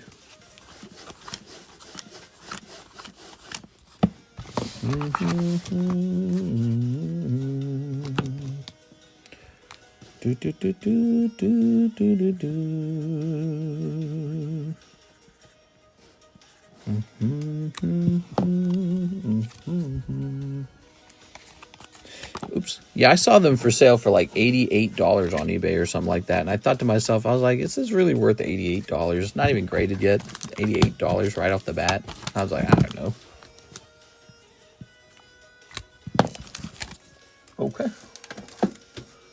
Poke Shuffle's loaded, man. It's full, full, full.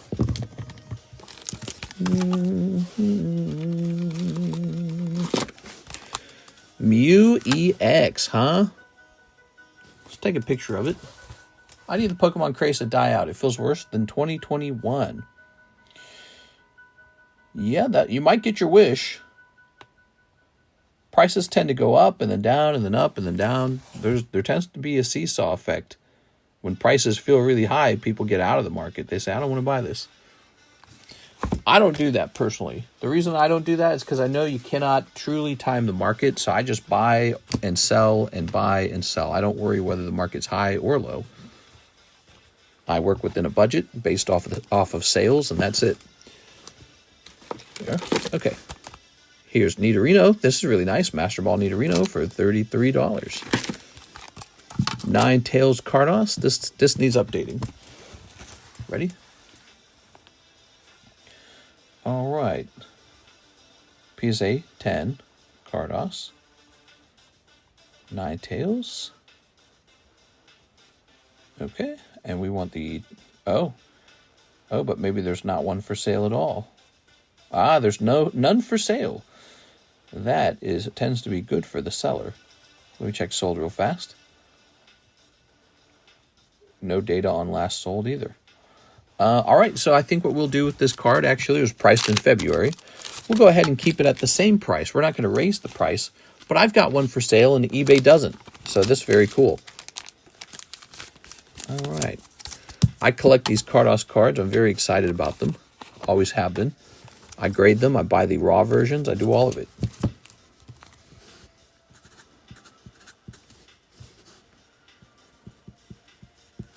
Pop 24. So there we have it. Beautiful. Okay.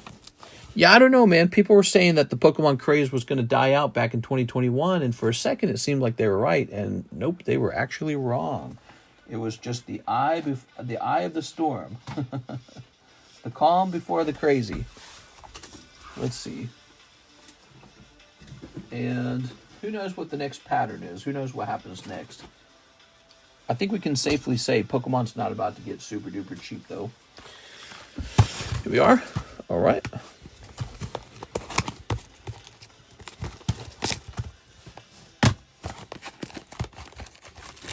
Definitely did die down, though. Then it picked up again recently.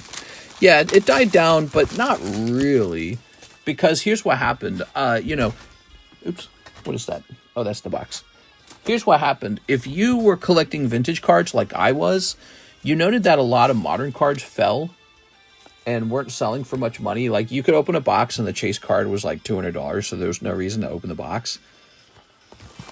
But then your vintage cards didn't really change much. They just kind of went sideways. So, some vintage cards got a little cheaper. Some vintage cards still managed to actually go up in price. And then lots of vintage cards just went sideways. So I would say vintage has not really given up its price very much. And after the latest boom, all the vintage cards just got more expensive, like by a lot. All right, Tyler McCanch. Tossing that out. Ready? Snipping this. Okay. Hit the card show today. All I did was Hackles Ards. Did really well. Nice. Here we are. All right. Snipping that.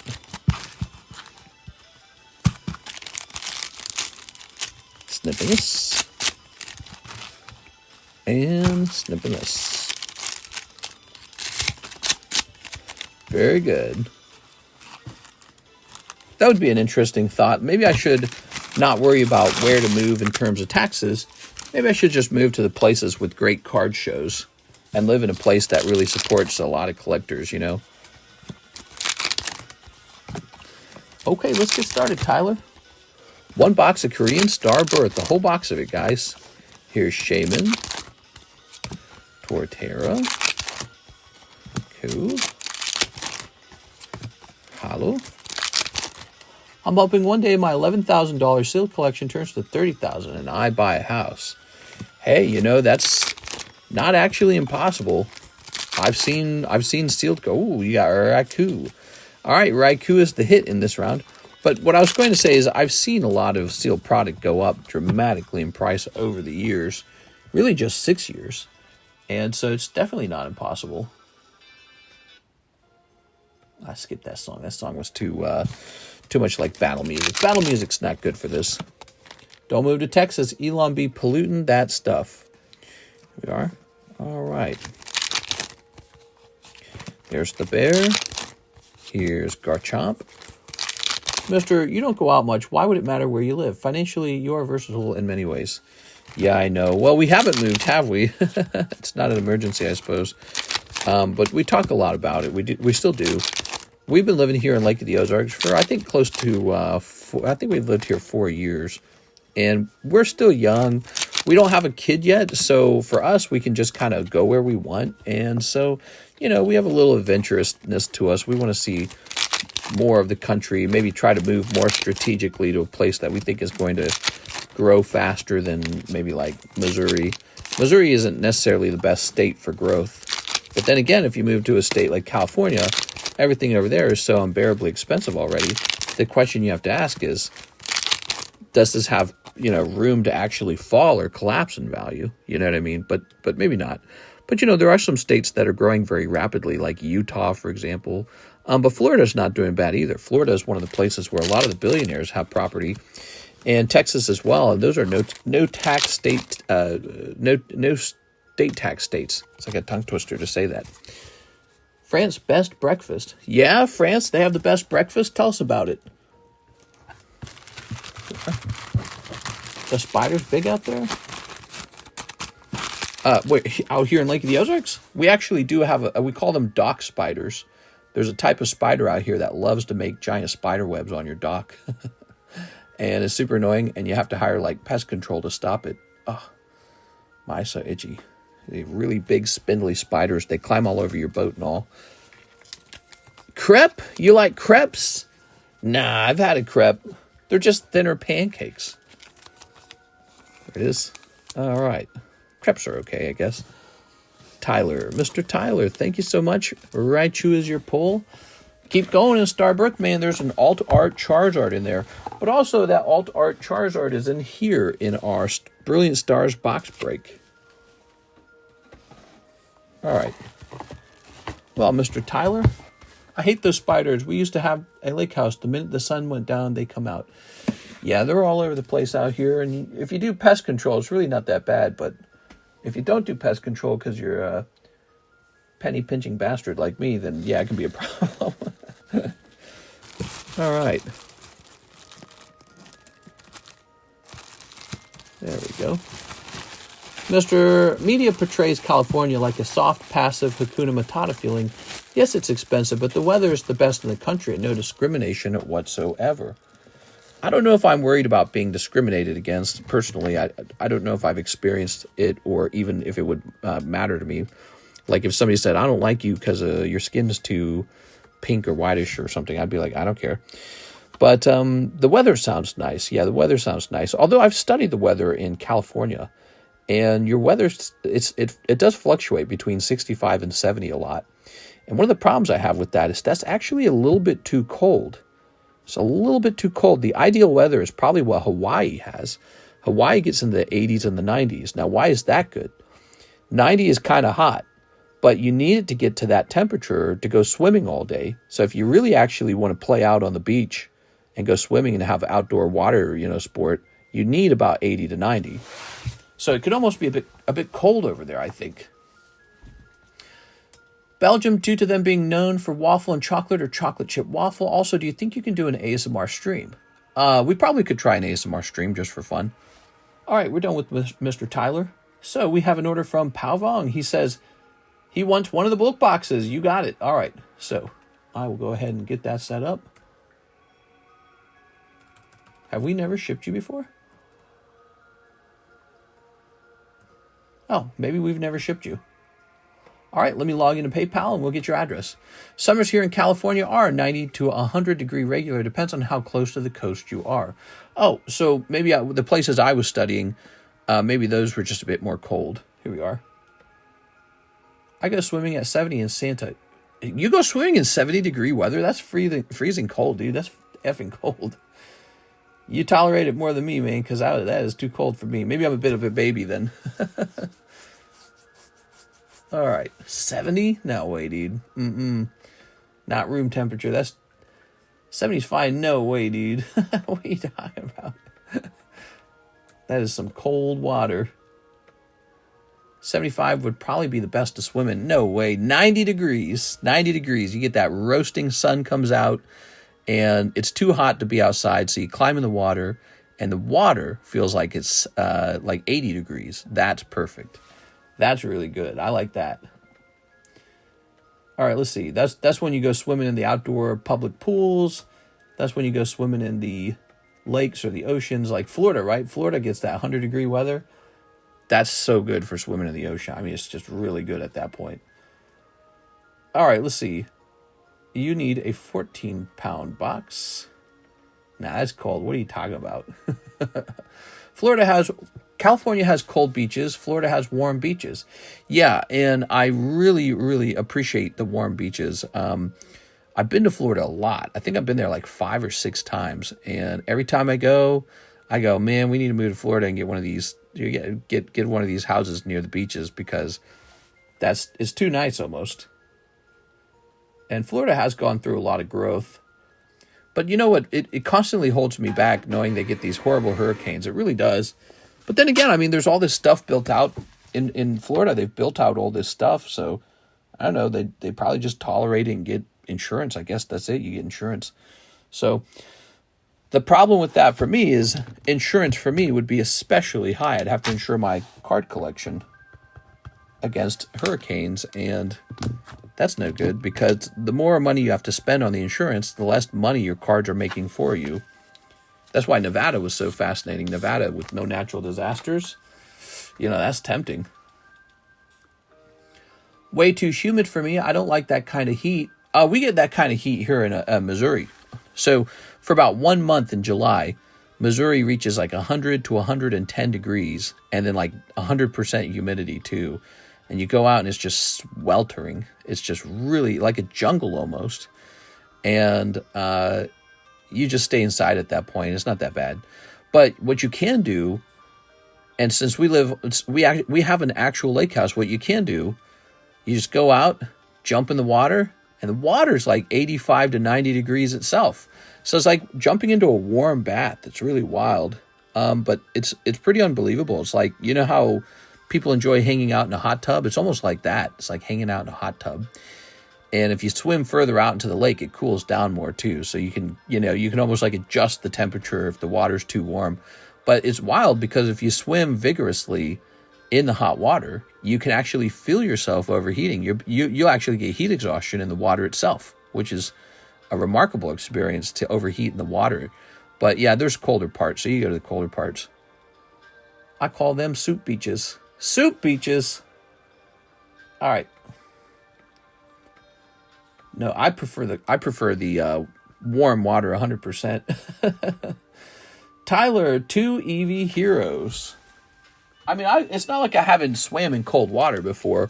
We get all 4 seasons over here in Missouri, so you can start swimming in the public pools out here in Missouri in 70 degrees if you want. It's just nobody does, because why would you do that when the 100-degree weather is right around the corner? And then when the 100-degree weather comes out, yeah, the pools are packed. Everybody's in the pool. It's so nice. You jump in that water. The water's so warm that you get that blazing hot sun on your back. All right, Tyler. Ready? Here's Jolteon and Sliveon. Tyler, these packs got so expensive every time. You know, these used to cost nothing. These Korean EV Heroes packs, they used to be so cheap back in the day. All right. All right, cool. And we'll grab this. Very nice. Aha.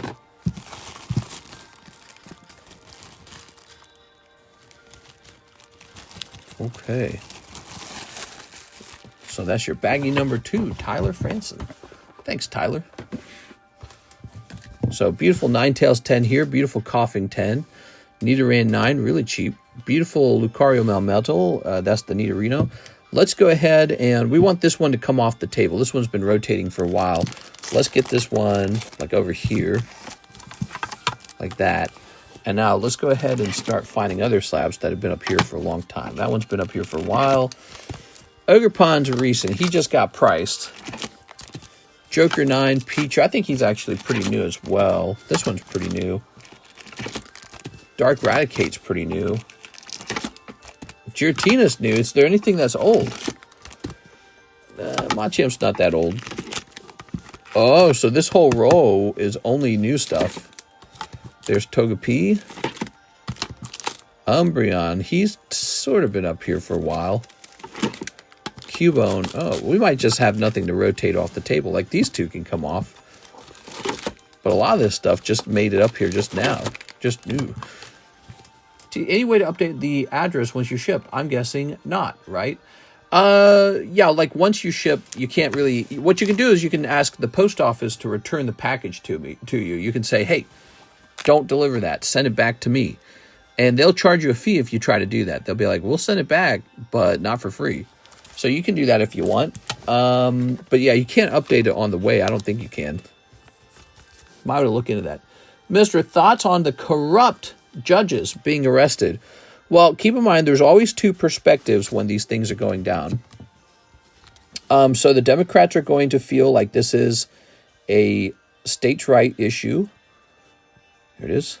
And the Republicans are going to say this is obstruction of justice and aiding and abetting. So what's going on?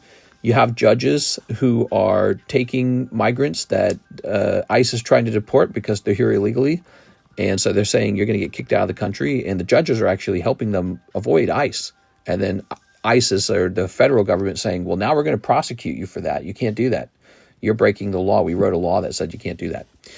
So that's what's going on. That's what's in the news. And I'd love to hear your guys' take on it, how you feel about it. Everyone has different feelings about it. I think from a sort of like politics point of view, I don't think it looks very good on the judges, because the more details that kind of come out about the person that was being deported, the more you go, ooh, like the one guy, why was he in court in the first place? And then you learn he was in court for domestic violence. You find out he was a guy who'd broken into the country twice. He'd already been deported one time. He came back in, and then he assaulted a couple so badly they were sent to the hospital. And so ICE is coming to collect that guy and deport him out of the country or whatever they're going to do. And the judge helps him escape ICE. Like, the way that story sounds, it's not very flattering. And so that's how I think it'll play out politically. I think it'll play out against the judges. But a lot of people are going to argue, the federal government can't prosecute state governors, state judges, for what they've done here, and I don't know what'll happen. It's a fascinating thing. All right, we got Terrapagos. Can we do 3 rolls for my bulk pack? Says Oscar Resendez. Oscar Resendez. Yeah, we can do that. No rules. Ugh.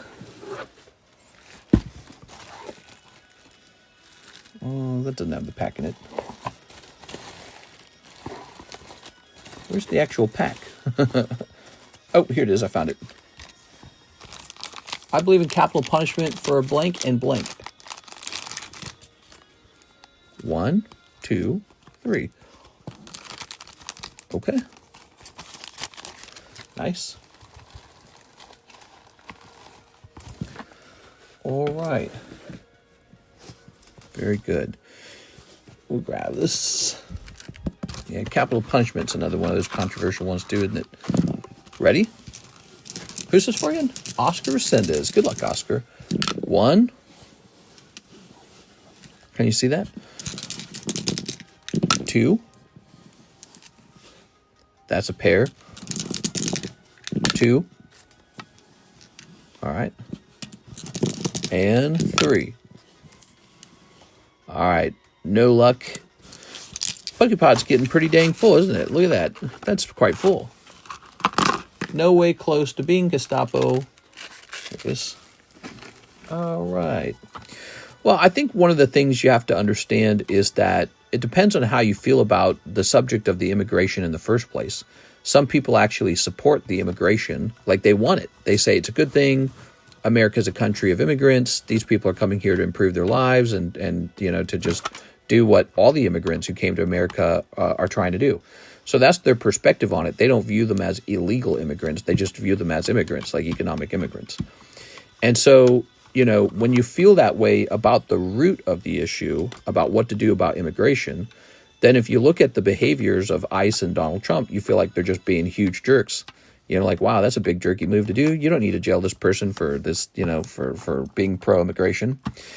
But if you take that away, if you take away that perspective and you just kind of look at it without the assumption, the base assumption that the immigration should occur, well, then, yeah, it almost looks very common sense that you can't, if somebody's, supposed to be deported because they've broken the immigration laws, you can't then hide them and run out the back door. We'll cover for you. It's like, well, that's definitely called aiding and abetting or whatever you want to call it. So it's an interesting problem, but it is a state and federal problem because the states are going to say, well, we're allowed to do that because it's our state, and the federal government is going to say, nuh-uh, the Constitution or whatever says that we get to decide how immigration works, and so you've broken the constitutional laws, and so now we're going to take you to court, and you're going to get in big trouble, and we'll put your judges in jail. So we'll see how it plays out. From a political theater's point of view, it's just the more you know about the guy, that he was in the courts in the first place for domestic violence. He assaulted a couple. That's not going to play well for Democrats, in my opinion. That won't play well.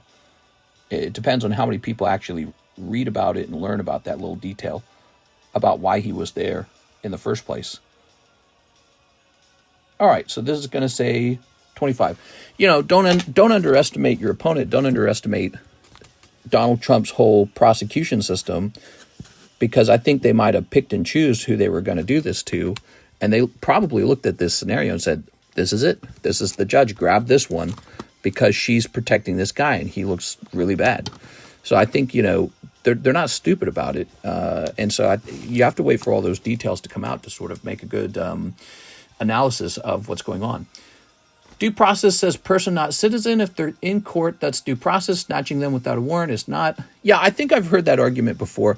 Let me pose it from another perspective, though. Let's say you own a home, and a homeless guy breaks into the home, and then when you say, all right, well, we're kicking you back out of the home, he says, no, no, no. Now you have to give me a trial before you can kick me out of the home. So that's how most people on the other side are going to view it. They're going to say, that doesn't make any sense, which is why during Barack Obama's turn, he didn't really do that. He just kind of kicked everyone he could out. So he didn't give every single immigrant he kicked out due process. He just said, all right, bye-bye. And so that was how it was done back then. And Trump's trying to do the same thing. But part of the fight against Donald Trump is to say, well, you can't do that. Each person who broke into the country illegally now has to be given due process. Here's Sven Krill, one live custom. Here we are. Somebody breaks the law to get into your home, and then when you're kicking them back out, they say, you can't do that. You can't kick me out. It's against the law. Oh, I just did a shuffle on the live customs, didn't I? Oh, no, we don't do it that way. I got to rewatch how many packs that was. Give me a second. I was treating the live customs like it was the Poke Shuffle, wasn't I? Hold on. We can resolve this. I need to see how many packs it was. Oh my God. All right, so I pulled them down and I very confidently grabbed some packs. How many did I grab though? So I did grab a chunk and I put them back here. Let me think. I don't know if there's a way to sort it out. Let's see. Yeah, it's a controversial subject. This says 10 Gengar 10. All right, give me a second. I'm going to reverse engineer the box. That's what I'm going to do. Let's find that Gengar. Oh, but I didn't put a price tag on him. No. That would have made it so easy. He has no price tag on him. So I cannot reverse engineer the box. But we know that some of these packs are meant to go back in the front. The question is how many? Oh, I know how to do this. I know how to do this, guys. Think about how the box is made. So the new hit is always put at the back of the box, right? Which means we should keep pulling until we run into an actual pull. So like this. There it is. So see how this is a reverse card? So that was the last thing that was loaded in the box. Maybe. I feel like I grabbed more than this. Snorlax. Oh, no, that's it. That's the Snorlax that's in the back of the box. So it's after this Snorlax. Ah, I figured it out. I figured it out. Oh, and here it is. Look. No. Oh, right. I see. This is a forward-facing card. That's a forward-facing card. Ah, there it is. All right, there's a back-facing card. So that says Magikarp 10. Okay. And if we pull the box down, there's the Magikarp in the front. And watch. There's the Snorlax in the back. So because it's in a linear order, this is the next card to be pulled. And this was the latest card to be loaded. Cards are always loaded into the back like this. So there's that Magikarp. Again, he's the last card loaded, so that's correct. So this is the exact stack that got sent to the back. It goes back to the front because it goes in a linear fashion. And your card is this one right here. You ready? So we figured it out. We did reverse engineer it accurately. There we go. All right. Kilowattrel. Yes, you saw in the actual pull box the Magikarp in the front. That means he was the latest card to be added to the box. And so the Magikarp would be right back here. And the Snorlax was the next to be pulled. He was in the back of the slab box, which means the Snorlax was, we know that it needed to keep going from there. So that is the pull on the live custom. Sorry about that. Such a small mistake. 2 Poke Shuffles, but we were able to sort it out perfectly. Let's go get those 2 Poke Shuffles. How organized. 1, 2, 3. 1, 2. Boop. Anyways, yep, that's in the news. The whole thing with the judges. I think people are talking about it, sharing their feelings about it. 1 Waifu Shuffle. Okay.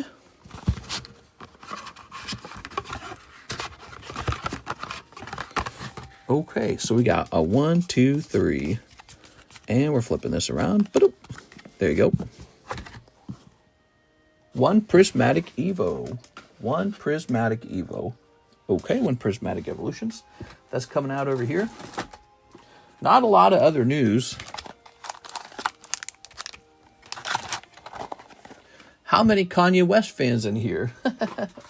It's Kanye West, my favorite. What did he do recently? I heard about the thing with him talking about having gotten sexual with his cousin. Is that what it was last? Ooh, man, whole cold round there, Mr. Sven. Can you check if I have some store credit left? Yeah, I can take a quick look. I think you might, actually. Oops, didn't mean to bump that camera like that.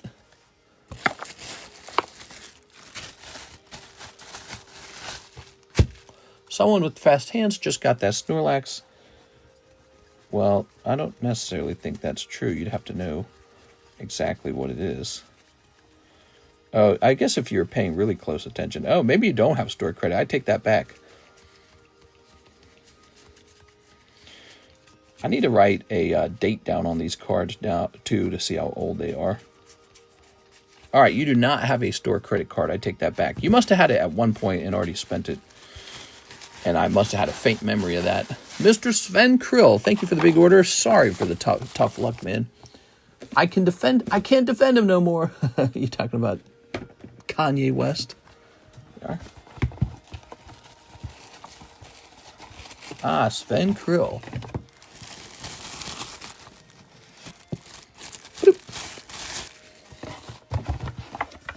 You did reverse engineer it right in front of us. You're right. But I needed to, yeah, that's true. I guess if you're paying very close attention, you can make a smart move about that. Tyler McCansh, another box of Korean Star Birth. So let's go hunting for a box of Star Birth. It's going to be in the other room, I'm pretty sure. Yes. All right, I'll be right back. Okay. Ugh.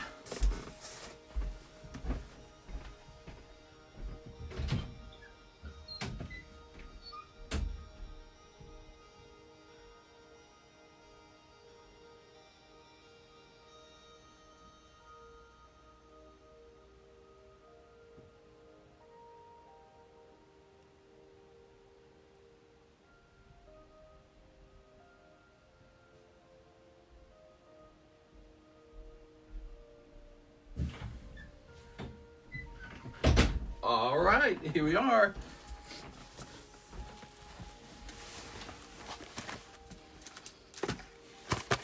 Very good.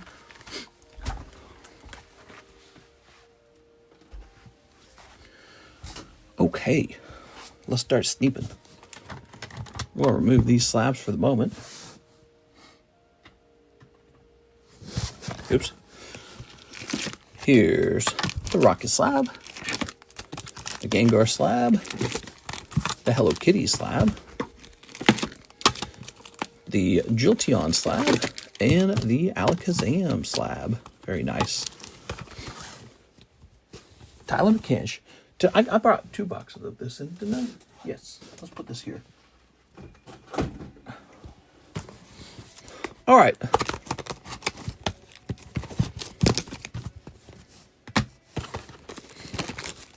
There we go.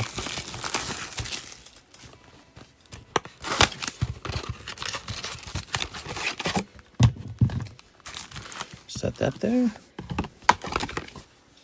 Mister, you don't sell Crown, right? Crown Zenith? I think that's on the menu. Crown Zenith. It might be very expensive is the problem if it is on the menu. Oh, no, it's not on the menu at all. All right. Nope, Crown Zenith is not on the menu. Okay, let's get this open. Ready? I think it was on the menu at some point. You know, I think what I decided with those older sets, guys, it's going to be through box breaks only. All right, so Crown Zenith, we might line up some kind of box break situation. Those didn't come in a 36-pack box, but we can get some premium collections out and do that. All right. What do you guys think is the most lucrative Pokemon card set to open right now. Which card set gives you the best chance to make your value back or more? There you go. Tyler. Well, what's the #1 Sword and Shield artwork right now? Does anyone know? Oh, it's the Prismatic. It's the Umbreon, isn't it? Sunbreon? Yeah. Probably Prismatic then, huh? But Prismatic is balanced by the fact that it's so expensive to open, and it's so hard to actually pull the Umbreon. Rebel Clash. Oh, you got a Flag on D's. All right, Flag on D's came out. He says Rebel Clash. It's funny, dude. Okay. Dusknoir. You think it's time to buy one of those Umbreons yet? When do you think the Umbreons will reach their lowest price? Sword and Shield, Evolving Skies. Ooh, Evolving Skies is scary to open, for sure. That set is scary. How's the price doing on Evolving Skies booster boxes, though? Is it falling slightly? I imagine it could be falling finally. I say Cosmic, cheap and underrated. That or Burning Shadows. Nah, Burning Shadows. There's no way to make your money on Burning Shadows because you'll get a booster box and you'll open up the first pack and realize you got the miscut packs, you know, the miscut cards. Burning Shadows had this terrible problem where only like the early print runs were printed properly and the reprints were printed incorrectly, where the edge of the card is all ragged. And so this stops the card from grading 10. And so, yeah, Burning Shadows, you see the populations on that set kind of stuck. They're not raising too fast. Here it is. And so nobody likes to open it. Around $1,400 a booster box with rough pull rates. Oh, yeah. Oh, yeah. That's why you guys don't want to open up an Evolving Skies box, because let's say you were even lucky enough to actually pull a hit. It still won't necessarily grade 10. It might grade lower than 10. And that's why we host these breaks right here, these beautiful breaks. Rayquaza VMAX is a guaranteed 10. He's definitely here. You're not, you know, when you open a box of Evolving Skies, it's maybe there's an Altart in this box. Well, this is not a maybe. This is the chase in our box, and he's definitely here, and he's definitely a 10. So I've proven how mathematically our breaks are better than opening actual sealed booster packs. I've proven that over and over. But, you know, I'll do it more times, maybe help people understand why breaks are so beneficial. Here's Tyler McCanch. Well, Mr. Tyler, why is Evolving Skies so expensive? It's not always about understanding mathematics. Sometimes it's just about the feel. People get excited. I want to open that set. I want to open that set, and I want to pull the chase card out, you know. So, and then who cares about the odds? Never tell me the odds. It is. But yeah, it's quite bad. The pull rates in an Evolving Skies, it could be like one Altart per case. Per case. One Altart per case. That bad.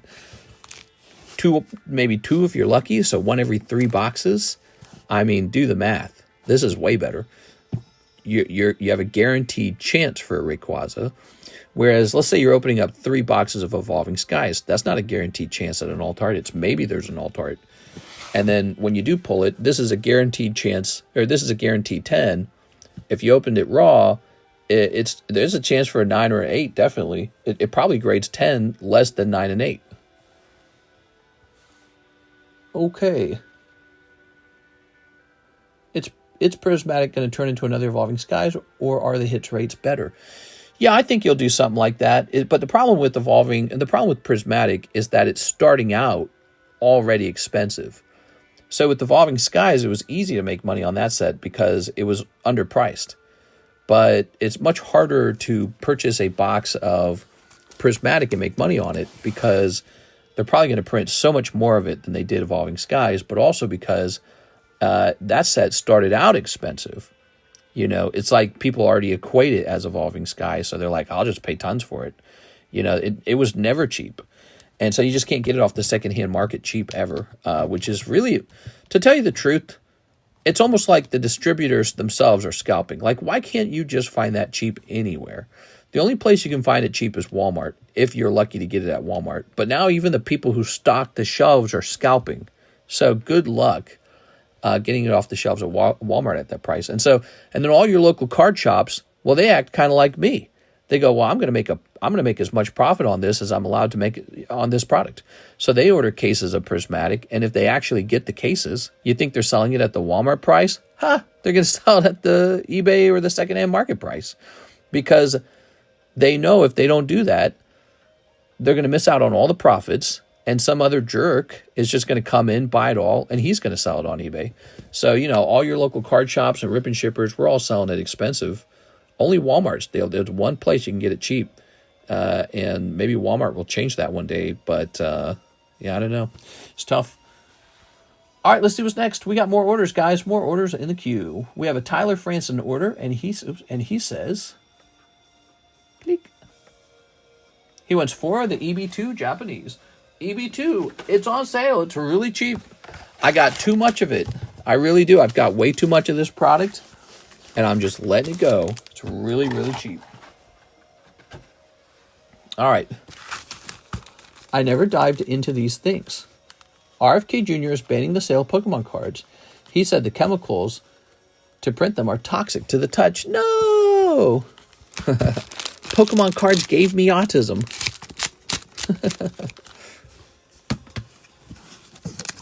All right. Tossing that over there. Oops. All right. How long have we been live by? 2 hours. That's it, huh? 2 hours. Crazy how fast that time moves, man. I feel like I've been sitting here for a minute. Seriously, I don't feel like I've been sitting here very long at all. All right. Just been having too much fun with you guys, talking about various things. What do you guys want to talk about? We can talk about anything at all. Nothing's off limits. We can talk about anything at all. You can ask me questions, things that you want knowledge about. You can ask, we can talk about gossip. I love gossip, by the way. I love all the things you can talk about. I enjoy it. So Mr. Tyler's over here.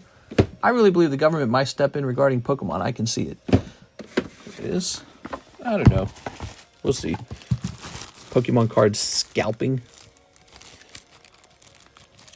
I think it's pretty difficult for the government to kind of regulate stuff like that. All right, I'm going to give you guys a chance to buy this card real cheap. And if you don't buy it, it's going in the Poke Shuffle, okay? So this Jolteon, who I don't like seeing, is going to be $15, just $15. There's your chance for $15 Jolteon. Was $35 based off of eBay comps, now $15.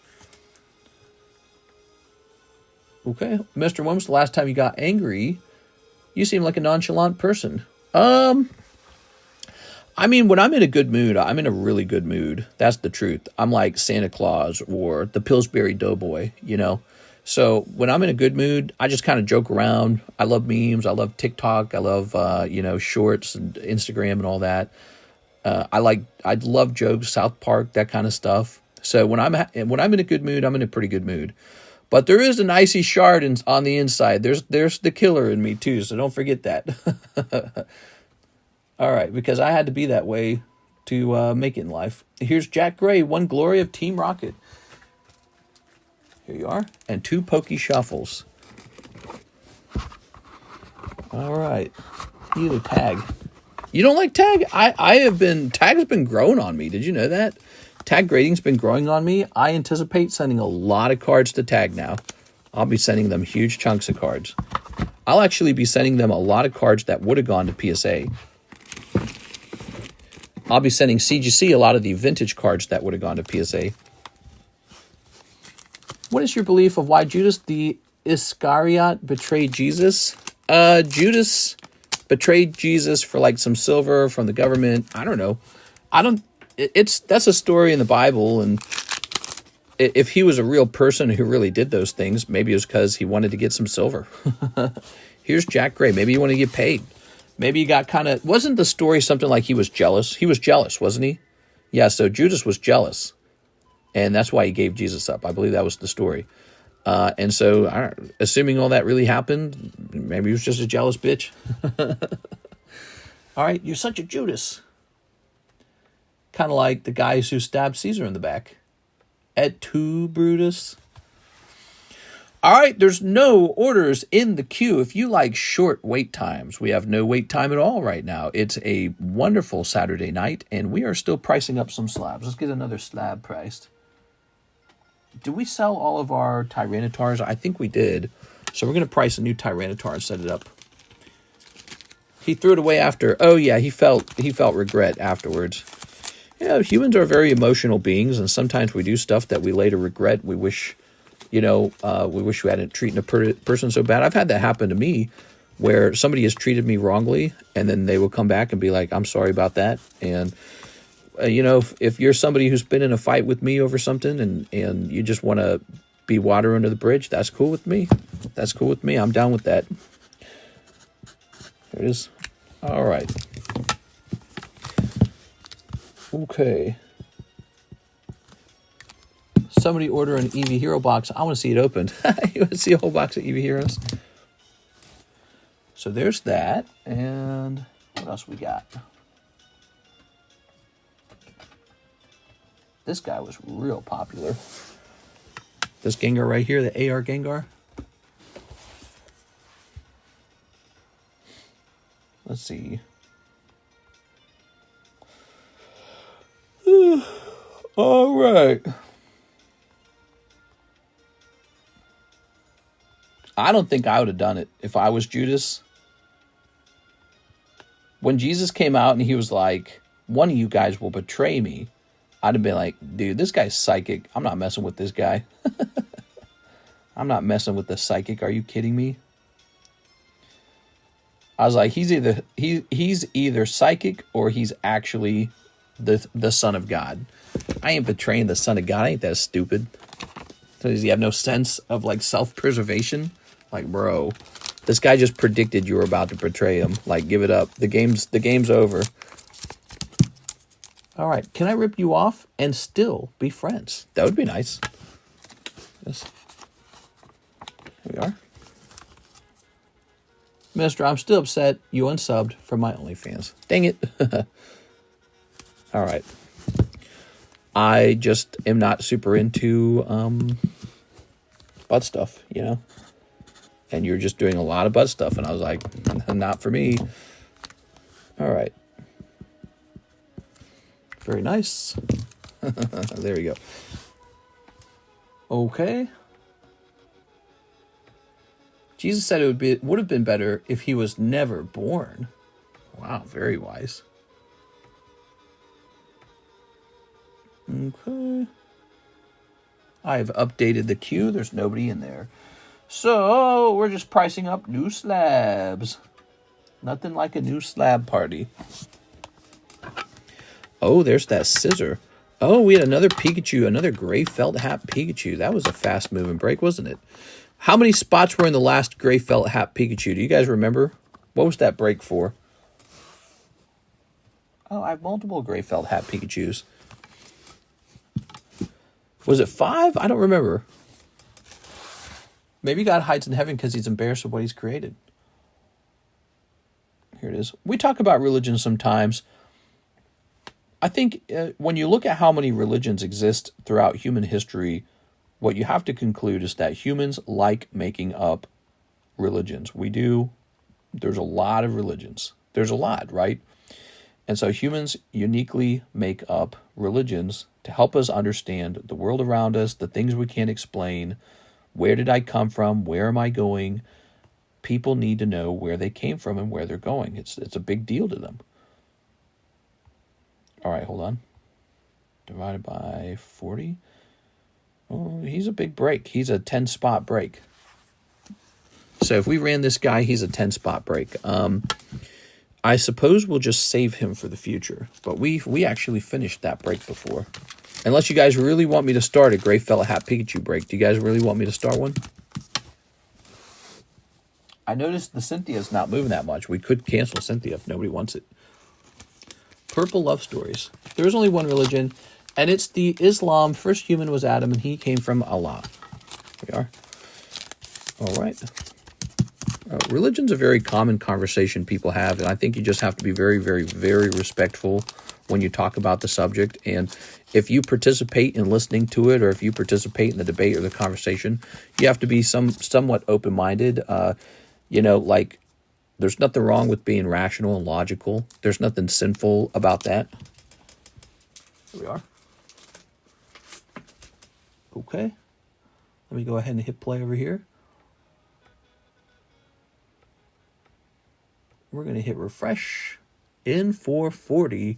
I came from my parents. I'm going to pay taxes. Oh, where did I come from? Where am I going? We have Zach. He says 3 live customs. You got it, Mr. Zach. All right, Zach with 1, 2, and 3. Well, Mr. Zach, you and some other people counted up the number of those packs and understood what was coming and took advantage of it, and that's the correct move. So congratulations, you've got a Snorlax. It's just up for whoever did it first, basically. Here you go. Okay. Holy Quran, only book from God that never got changed. Try to read it and understand it. It will change your life. Okay. You know, that's a daring thing to do, Zach, because somebody could have beaten you to it, and you would just be opening the next 3. So that took a risk. Even though you knew what was coming, it was still risky.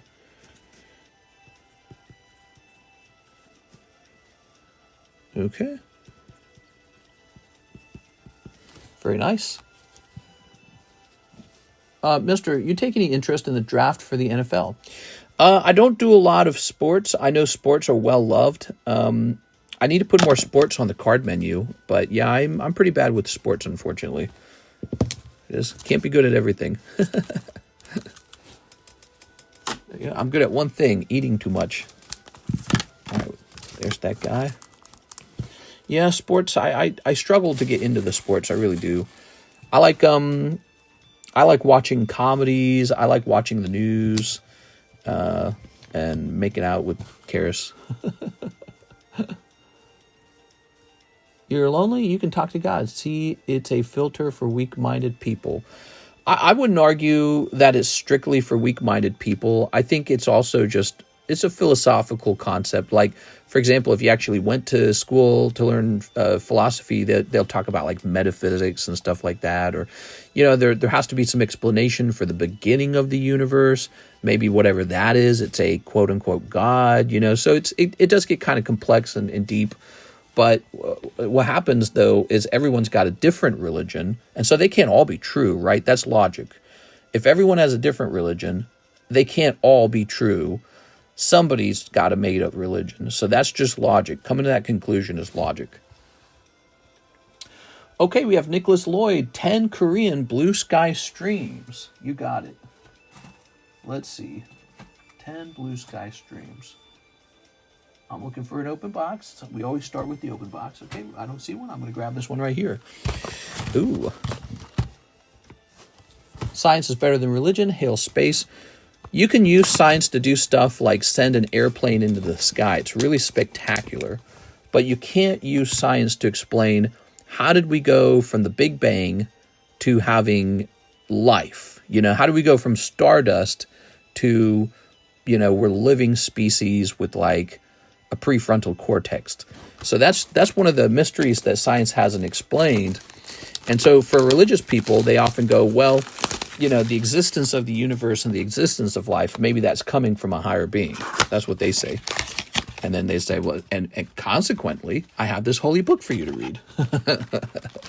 And I really, really, really believe in it. Here's 1, 2, 3, 4, 5, 6, 7, 8, 9, 10. All right, there we go. By the way, I'm digging those Korean sets. Oh, I love them. They're really fun, man. I don't try to explain the unexplainable anymore. Just live and enjoy life. I think a lot of people kind of feel that way. They feel less like pushing a dogmatic ideology onto others and more like, who knows where it's all going, you know? Some people will say something kind of like, well, I don't remember what life was like before I was born. Maybe that's kind of like what passing on is like. We don't take our physical brains with us when we go. So you can just presume that even if you did live on, maybe you're not even aware of yourself. You know, like nobody really knows how it works. Maybe it's just like infinite slumber, you know. We are. You're just here at this blip in time in reality. Just this little blip. So it's a good idea to get out there and have experiences and to be loved by other people and have love to give to other people and just live it up, you know. Here we are. I'm sure they know, but they are not telling us. Yeah. All right. Here's this. If you can't explain it, why you don't trust in the simple answer, what is already written, you want to make everything think more harder. What does being born even mean? Maybe we're just figments of our imaginations. Yeah. What is my purpose? To serve me butter. Oh my God. Here we are. Here's a hollow. And, aha, there it is. Nicholas Lloyd. Mr. Nick. Okay, let's find your bag. That is a fatty bag. I miss Rick and Morty. I wish they'd bring back the original voice actor.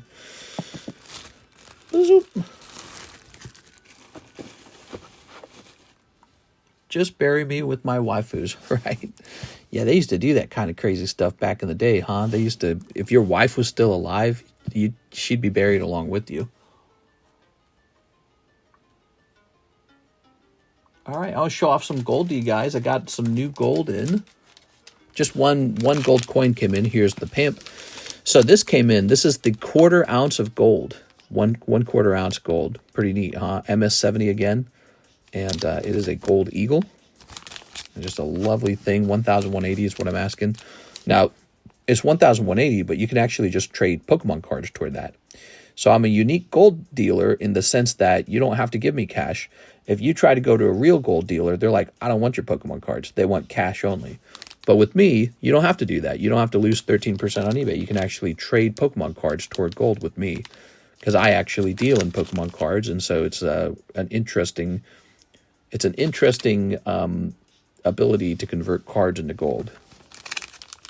So we got 3 different levels. We got a 1/10 ounce coin coming back soon. Musk for Pope. Elon Musk for Pope. Nah, dude. Not Elon Musk. So, oh, another Pikachu. How many of these Pikachus did I have? Has gold been performing since it's been on the menu? It actually has. We've sold multiple grams. We've sold 2 of the 1/10 ounce coins as well. So gold's been doing well. I mean, I think I think I've sold 2 of the 1/10 ounce gold coins for $500 each. So that's $1,000. And then I've sold a couple of the grams. And plus including there was 2 gram gold trades. And I think Hathim put 3 pieces. No, Hathim almost put 3 pieces of the gold grams into the slab away. He was the one that took another one of the 1/10 ounce gold coins.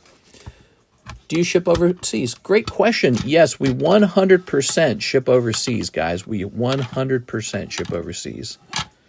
We got these Ogre Pond masks. These were generously traded to us by Miss Tammy. I think I bought them for like $8 each. It was some kind of high number. Wow, that's kind of cool when you line them all up and if you get like all the masks. Am I missing one? I feel like one's missing. Is there one more mask? That would be interesting to sell all the masks together. Oh, I found an Oddish in here, but it was an 8. All right. Running out of interesting slabs to price up from our most recent PSA return. Vigoroth, Huntail. Yeah, definitely low on interesting PSA slabs. Is it just these 3 different masks? Are those the 3 masks? Or is there? I think there's one more. Isn't there an ice one? Cornerstone. All right. I did 3 Shaba for a 1/10 coin. Yeah. Yeah, there was a couple trades, and I think that's fantastic.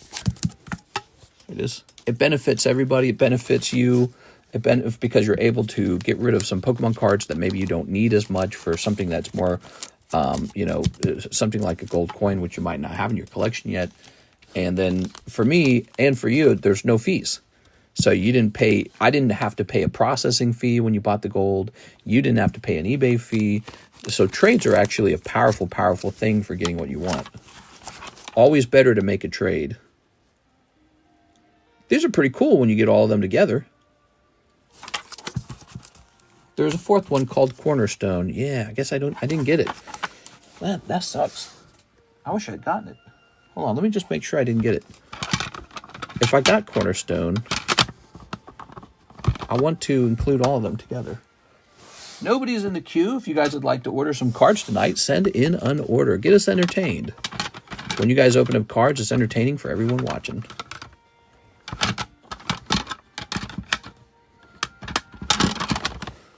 We got a lot of these super cheapo slabs because I want to have something like that to offer to the channel all the time. These super cheapo ones.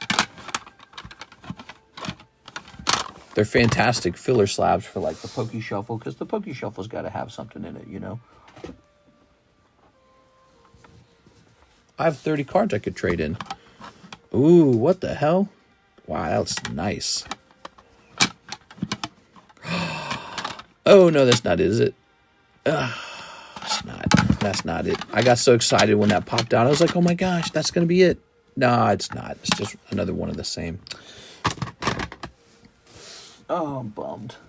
I'm so bummed.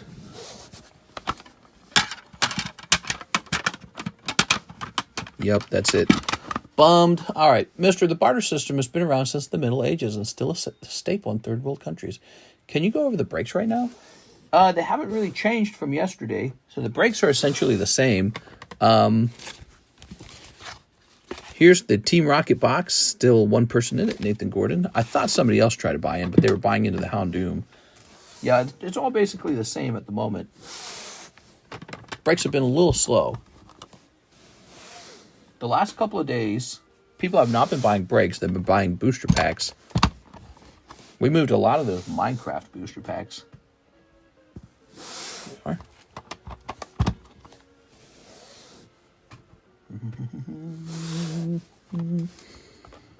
Okay. I don't think I've priced up one of these for alligators before. He looks really cool.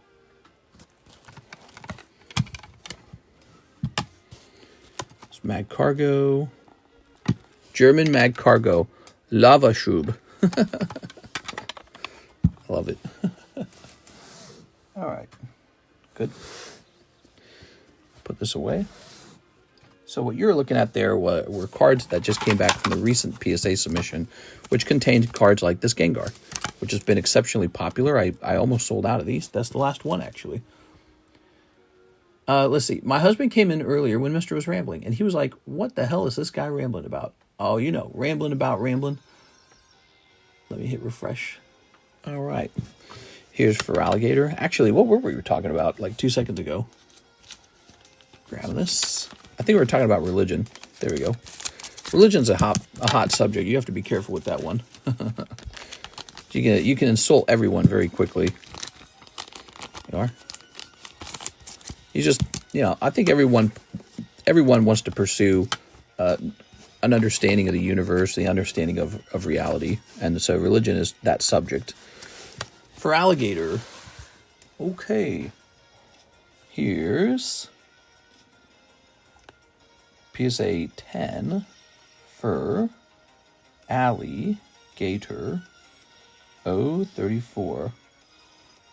How much are the masks? We are going to figure that out in a minute here.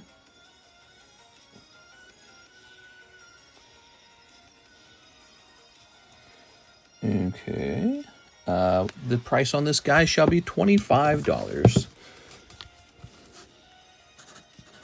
He's just a nice cheap 10. That's all he was ever meant to be.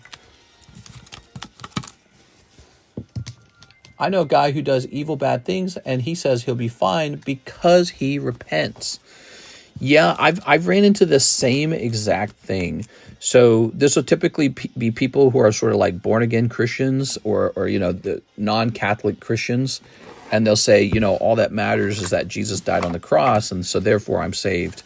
Now, the Catholics don't do that. The Catholics say what Jesus did when he died on the cross is he undid the Adam and Eve sin. And now any new sin you commit is like you're repeating the mistake Adam and Eve committed. That's the whole reason that Catholics have this thing called confession, is because they believe you've committed a new sin and now you need to repent for that. So that's what the whole confession thing was.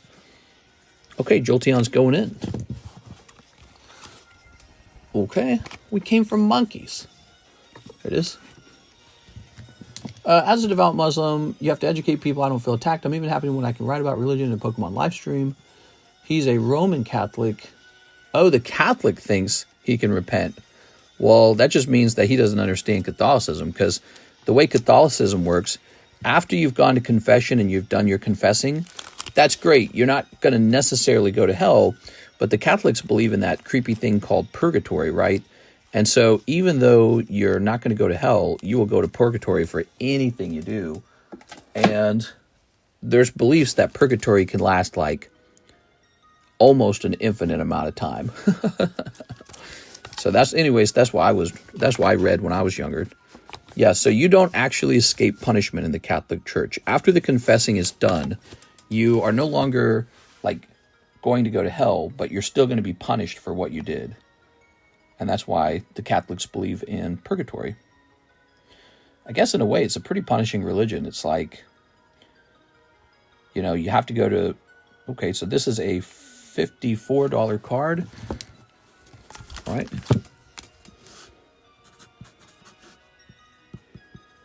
When you commit a new sin, you have to go to confession each time. And then even after confession, you're still going to be punished for it. All right. Chat, what pack should I buy next? Good morning. How's it going? For what? Cheating on a math test? Cheating on a math test.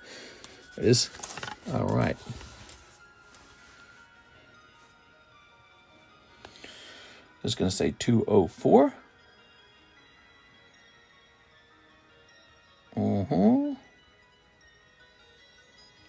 This one's going to be a little bit cheaper.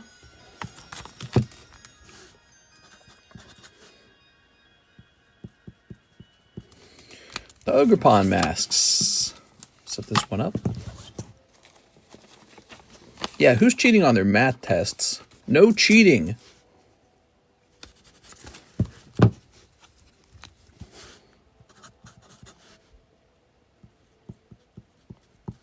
Good. All right, and here is the teal mask Ogerpon. Good. It's 3:53 a.m. We're entering full. Wait, there's already a sleeve on this guy. You are given penance during confession, and after doing it, you are forgiven. So penance is what you have to do to complete the confession, but it doesn't actually erase your punishment for having done that. So, like, I'm trying to remember all the rules for it. That's why we have All Saints Day, right? Zach, were you also Catholic? Let me look it up real fast. I bet you ChatGPT can answer this question.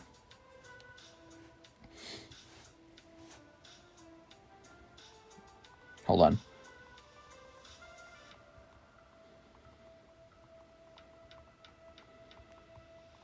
All right, so let's see.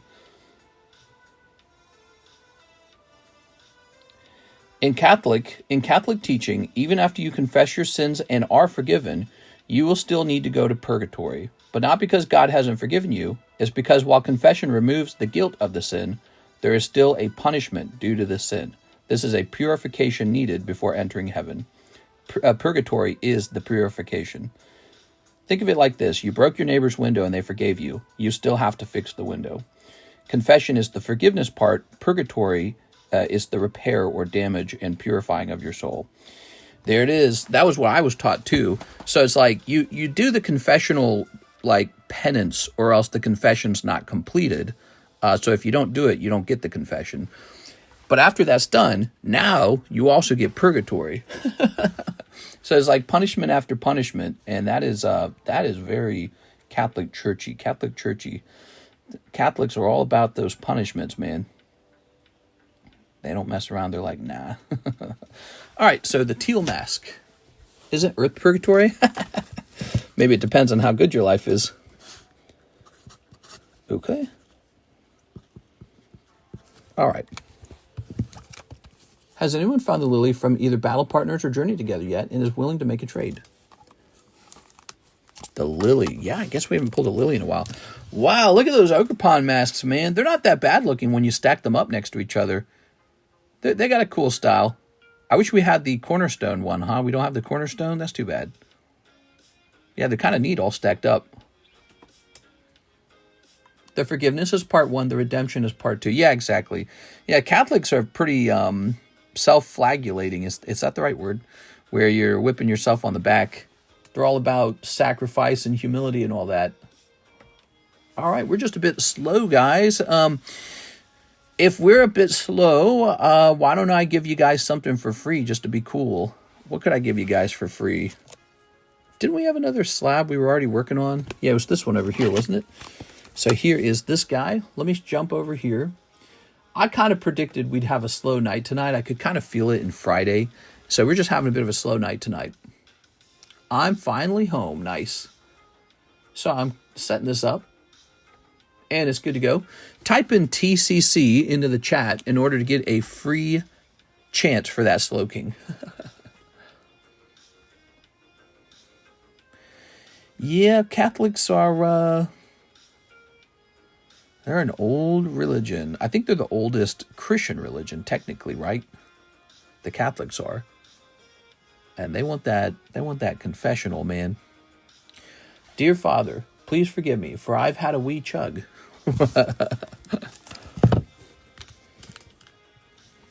All right. DP the Show God. Okay. Not to be confused with DP Fitness. Let's go ahead and hit re-roll. Here's CC. Here's puzzles are hard.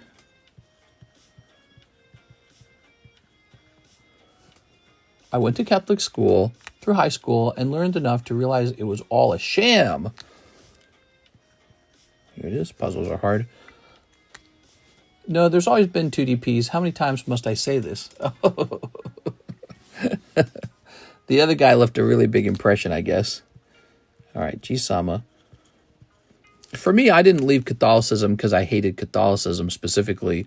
I just sort of became more skeptical on the entire concept of religion. You know what I'm saying? The entire concept of it. So that's what happened to me. That happened to me when I was about 20. How old was I? I think I was 22 when it happened.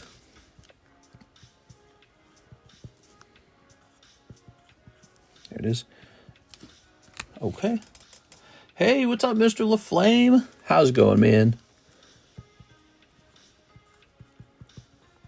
All right. So that's up to 11 spots now. And, okay, Tammy's on the list. Tammy does the numbers for us for the break, so we always put Tammy on. She gets on by default. Religion as a whole is odd, maybe because I don't fully grasp the concept of it. People are looking for an explanation for the universe. They're looking for order. They're looking to organize society in a good way, like saying things like no murder, no theft, no, whatever else there is, murder and theft. Those are the main ones, aren't they? Infidelity, maybe. But yeah, I mean, so people always want to organize societies, and religion's kind of taken that role. And you got a number of big religions and then some smaller religions in between. The Chinese practice Confucianism, which is sort of like, it's not a religion that's monotheistic. It's just sort of like a correct way to be in society. You know what I mean? And the Japanese had Shintoism, I believe, and then you got Buddhism and Hinduism. Is it called Hinduism? The Hindus. Then you've got the big ones: Islam, Christianity, and Judaism. You hear a lot about Judaism. So those are some of the big ones. And I'm sure there's like a bunch of little ones in between that. But yeah, religion, man.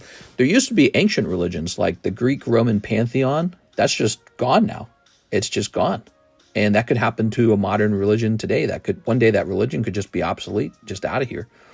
You don't hear about Thor and Loki and Odin anymore either. That was the Nordic gods that they used to have, and those are obsolete too. They're just gone now. So, it's an interesting thing. There's a lot of, like the Aztecs, you don't hear about their god anymore either. Just in the trash bin of religion ideas. Too many rules, man. Confucius say, you go to jail, bad boy. Is that what they say? That's a funny thought. All right. Okay, we got an order in the queue. Let's see what we got. No teaching women to read or drive. Finally a religion that aligns with my personal beliefs. I'm just kidding, that's crazy. Ryan Cheddar, he says 6 Glory of Team Rockets. You got it, man. Mr. Ryan. All right. 1, 2, 3, 4, 5, 6. No teaching women how to read or drive. All right. Finally, paradise. Everyone's always, well, that's part of it too, is everyone's always trying to organize the world to be like paradise, you know, like what's the best way to organize ourselves so that we get the optimal outcomes. It's hard to do. It's interesting to talk about, hard to do. Okay. Cold. Here's cold. Come on, Ryan. Oh, yeah, picking up Giovanni. He's looking very smart. You think he's religious? I bet you that guy's not religious. He's looking too evil. He's over here saying bada bing, bada boom. All right. Ooh. All right. Nice.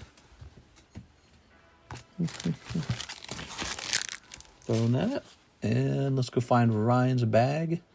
Ryan the Rye guy. Probably in here.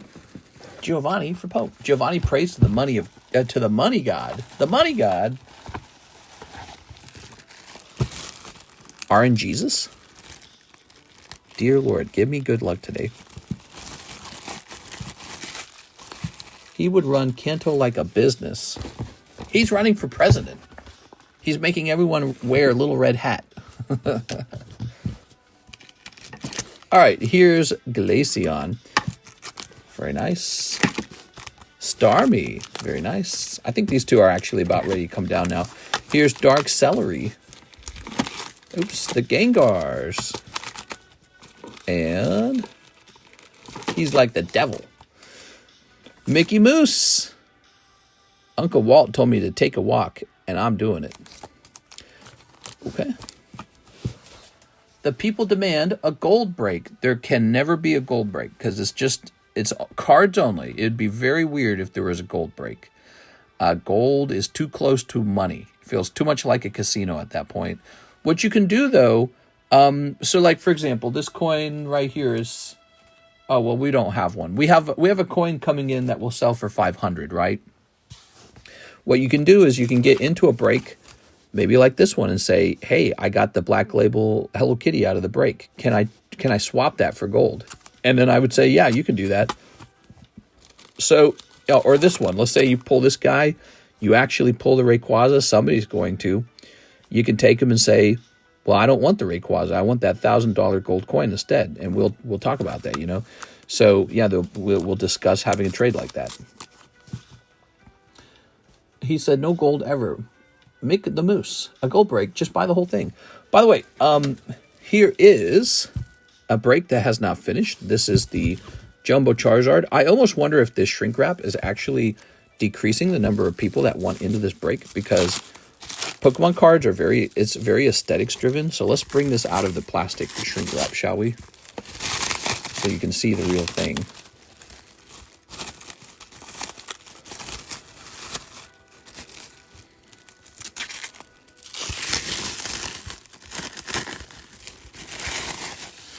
I would buy in on a gold coin. There will never be a gold coin break. It will never happen. It is, again, it's too close to being a casino at that point. There we go. Pokemon cards makes sense. We open custom booster packs. There it is. Beautiful. I think I can hold the PSA slab by like this portion up here, because I don't think that portion matters so much. But like these edges are really large actually. Lance's Charizard. Jump into the Lance's Charizard break. There's 8 spots remaining. Much better unwrapped, Winked. I know. All right, we'll just set this down gently over here. The shrink wrap takes away from the looks of it. It's a very aesthetics-driven hobby, so we remove the shrink wrap. Maybe that will improve the odds of it finishing. People go, ooh, maybe I do want that. You said it was very good free will. All right, so here's Pikachu Summer Get Campaign. Oh, that's a good one. We sold one of these yesterday. So that's the other one, and then I have no more. That would actually make a good break too, actually. Maybe I'll put this to the side for a future break. So that could be like a future gym break. Here's Umbreon, if you wanted to try one of those. Gengar. And Umbreon from Anthony Kalura. Okay, oops. We need to zoom back in. Sorry about that. Oh, that looks so much better.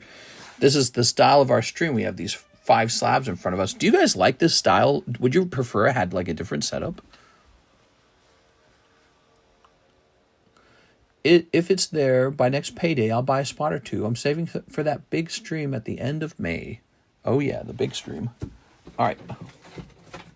What do we have here? A couple more cards here. Look at this Pokemon Red Squirtle. Oh, that's interesting. This is a 9. Let's focus on this Pokemon Red Squirtle. Let's see what his price updated is. It's good to see the spread. I told you I'm going to spend about 2K. For real? Damn. Dang. I'm not supposed to curse. Poker Squirtle. Okay, we got Poker Squirtle, and he is going to be...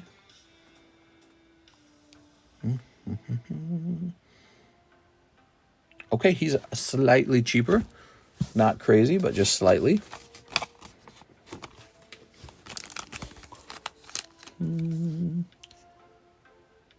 Let's see. Okay, we'll put this here.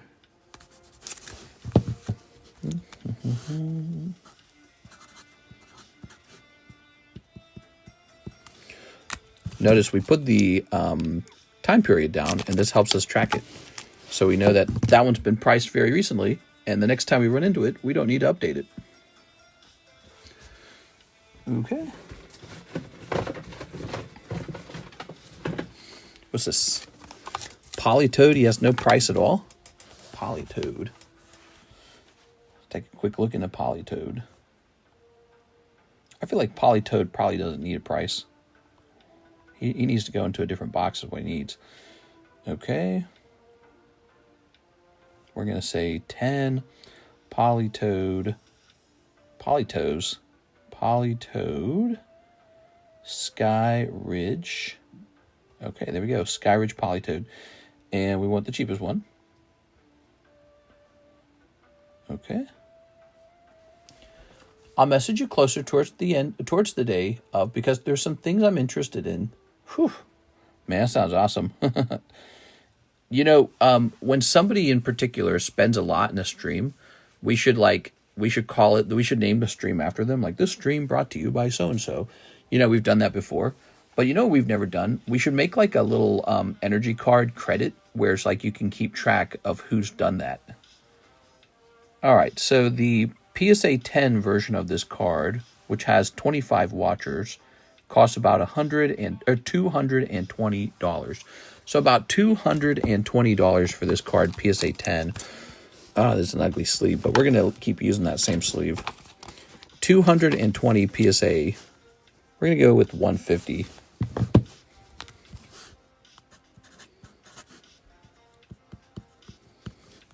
I think that's a lovely price. Mr. Fire Sale. Well, there's nothing really on fire, so I think when it comes to Pokemon cards, there's not as much wiggle room for a sale. I said wiggle room, and I'm pricing Wigglytuff. Is that a coincidence? Probably not. It's not like, it's not like it's a grocery store where your tomatoes are going bad, and you're like, well, we better get rid of these tomatoes. No, Pokemon is unique. What happens with Pokemon is it gets more expensive over time, not cheaper. Most of the time it gets more expensive. So, but this guy is getting more expensive. He's going to go up to 115. Okay. But we've done sales every now and then. We do sales sometimes around the holidays. All right. Get some slabs up on here. A decent jump. Okay, guys. Well, we have been live for about 3 hours, just shy of 3 hours. Tonight might be a short stream. When there's inactivity for too long, what we do is we just go ahead and wrap up, and I just take an early day. Why? Because I stream like 7 days a week, and having an early day is not a problem. Sometimes having an early day is a bonus. But hold on, we might have an order right here. Let's see. Let me hit refresh. Tyler Franson keeping us moving for a little while longer. 4 EV Heroes. All right. We're at that end of the stream moment. 1, 2, 3, 4. I sent in an order. Yeah, to tell you the truth, I don't mind taking an early night because I don't get a lot of those, and it's a nice thing. Just kind of stretch my legs. Okay. Really, the weekend streams are more like bonus streams anyways. Here's a code one. And Arachu. Squirtle. And Zoroark. Whew. Cold round there, Tyler. Sorry about that, man. Sometimes you get the cold round. All right. I'll tell you what I'll do for fun, though, Tyler. I'll put you on the giveaway slab for free. In 2 days, I've worked 28 hours. I wish I was hourly. Ooh, that's no good. Yeah, you know, they do that. When they pay you a salary, it's almost like they do that because they want to make you work stupid amounts of time without paying you for it. Oh, wait, I did that. Oh, no, I did that right. Franson. Okay, you're on here, Mr. Tyler, for the free slab. Very nice, very nice. And, yeah, might just take an early night tonight. Here's a gym break here.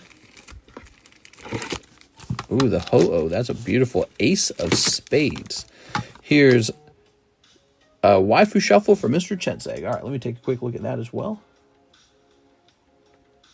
So this is a Waifu Shuffle order. Waifu Shuffle's pretty loaded now. If you didn't know that, it's got some great signature cards in it. You know, I had to show off the pulls in the Poke Shuffle and the Waifu Shuffle from time to time. Maybe we do that real fast. So we got 1, 2. So boop. You actually pull one. You pull Lacey, and that says -8. Okay? So let's go find Lacey, and then we'll subtract 8 from that Mickey Mouse card.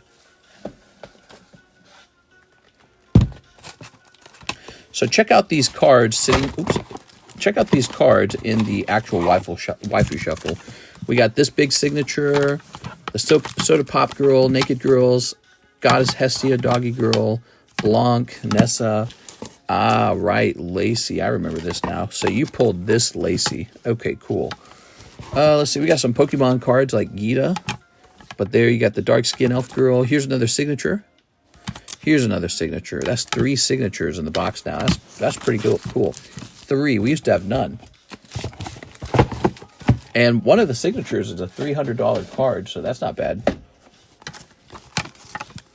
So you're going to pick this card up. It was worth about $40. Lacey. How are the brakes sitting? How are the brakes sitting? They haven't had a lot of movement. They're pretty much where they used to be.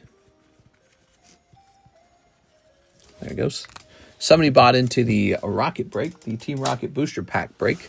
This one right here. So somebody bought in here tonight. But the ones that could move and finish are not moving too fast. Like, for example, we've got this Garchomp. It's only got 2 people. Now, this one's further along. This one has 8 people in it. But, you know, there's 8 people to go. That's a long way to go.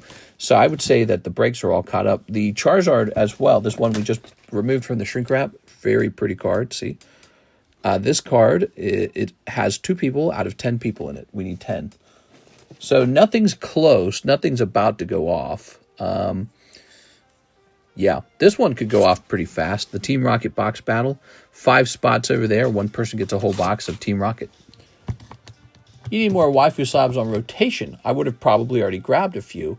They don't tend to stay up on the table because they get moved instead into the Waifu Shuffle. So that's what the girl cards end up doing.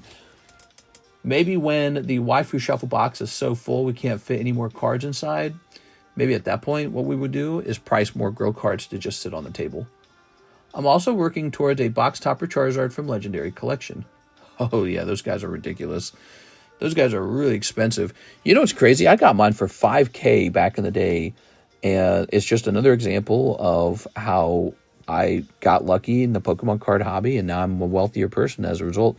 In theory, a wealthier person. I actually have to sell the box topper to claim that wealth. So it's only in theory. I have to give up a card that I really like, and then I would have cash, and then I'd be like, look at all this cash. But I bet that box topper would sell for 25. What do you want to bet that box topper goes for 25? I bet you it does, because it's that particular Charizard. There's just so much associated with that card, so much pride and joy in having that card in your collection. But I don't know if it would go for 25 in auction. I bet it goes for a little less than 25 in auction. But that's the thing. No one's going to sell that card in auction. You're just not going to find it. All right, check this out, guys. Look at the Pokepot. Look at the size of it now. It's funny as hell, man. I like how large it's getting. That's the fun of it. What happened to the waifu breaks? Well, we had a waifu break. This is kind of like a waifu break. It says Garchomp, but it's got a Cynthia on it. But we had a waifu break, and it just got stuck. It didn't finish, and so I canceled it and didn't try again. That's kind of what happens. Like if a break gets stuck for too long, we don't push that style of break anymore. We push one that keeps moving. All right. Yep, I think we are done, guys. I'll do one in the Pokepot. That sounds super fun. I'll just do that for you right now. And then we are going to head out for the night. Let's see. A little Zoroark, a little Jolteon. There's a Bellybolt. Perfect. Piloswine. Piloswine it is.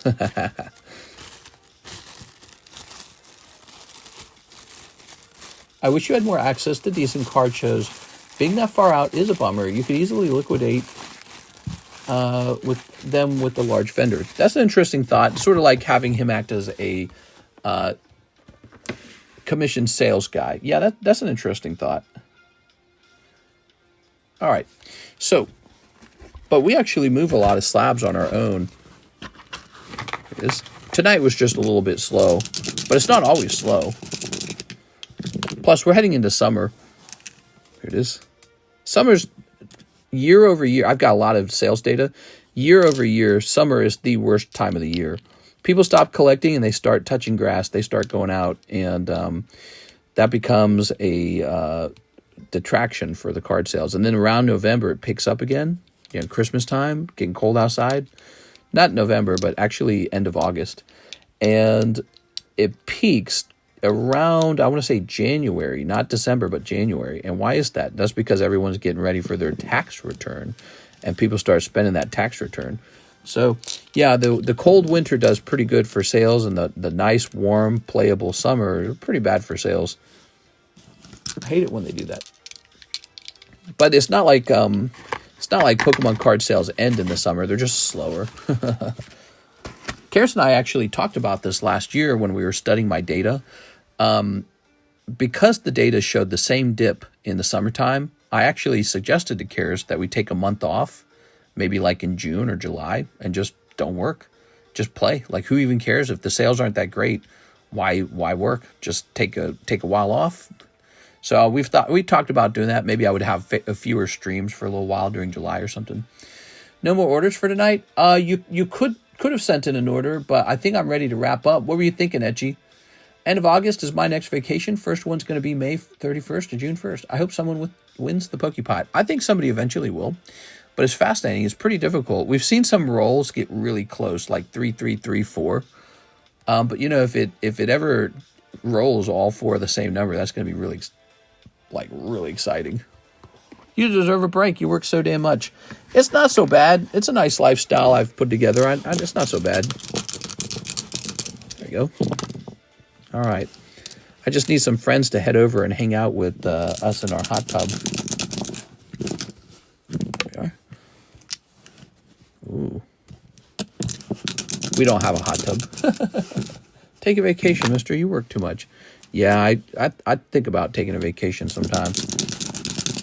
Psych. As you said, you need to touch grass. All right. Ooh. Oops.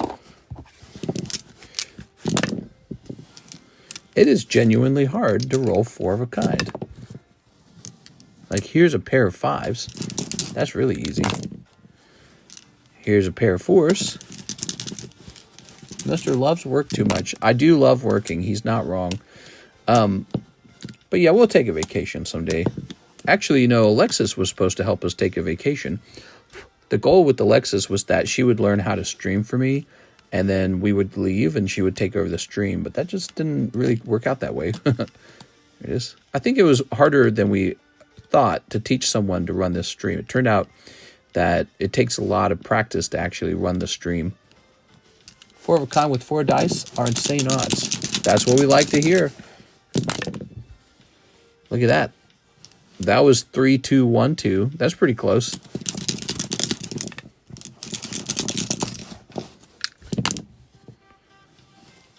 Oh my God. See, look at that. 4, 4, 4, 5. That was almost it right there. That was almost it. All right. Chensek Vong says he'll take 6 sneakers. I'll just take care of this real fast since I'm still here. Do I have an open box of Sneaker Bunko? I should do the... Oh, I do this all the time. I need to stop doing this. All right. The open box of Sneaker Bunko. How many he want? He wants 6 sneakers. Okay. Mr.'s organizational skills are only for him. Hard to have others to adjust to it. I would say it's not just it's not just an organizational skill thing. It's actually, there's just so much. And look at the size of the menu. There's no simple way to put all these boxes together in one place and still have all the room for everyone's bags and all the slabs. It's shockingly compressed. And so it's impressively condensed. Okay, so you pick up this and we grab this. Can you show the Pokemon tattoos you got? Oh, the Pokemon tattoos. What are you talking about?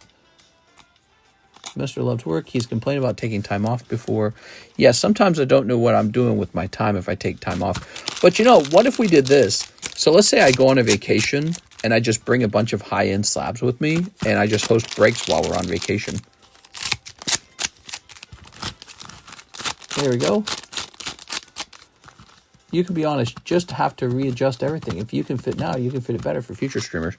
Well, we actually did that. So when Alexis came over, I actually stopped and cleaned everything up. Believe it or not, I like super organized it. So organized. And then, she and I kind of sat down and I said, this is this, this is that. But then it didn't really matter in the end. There's no level of like organizing.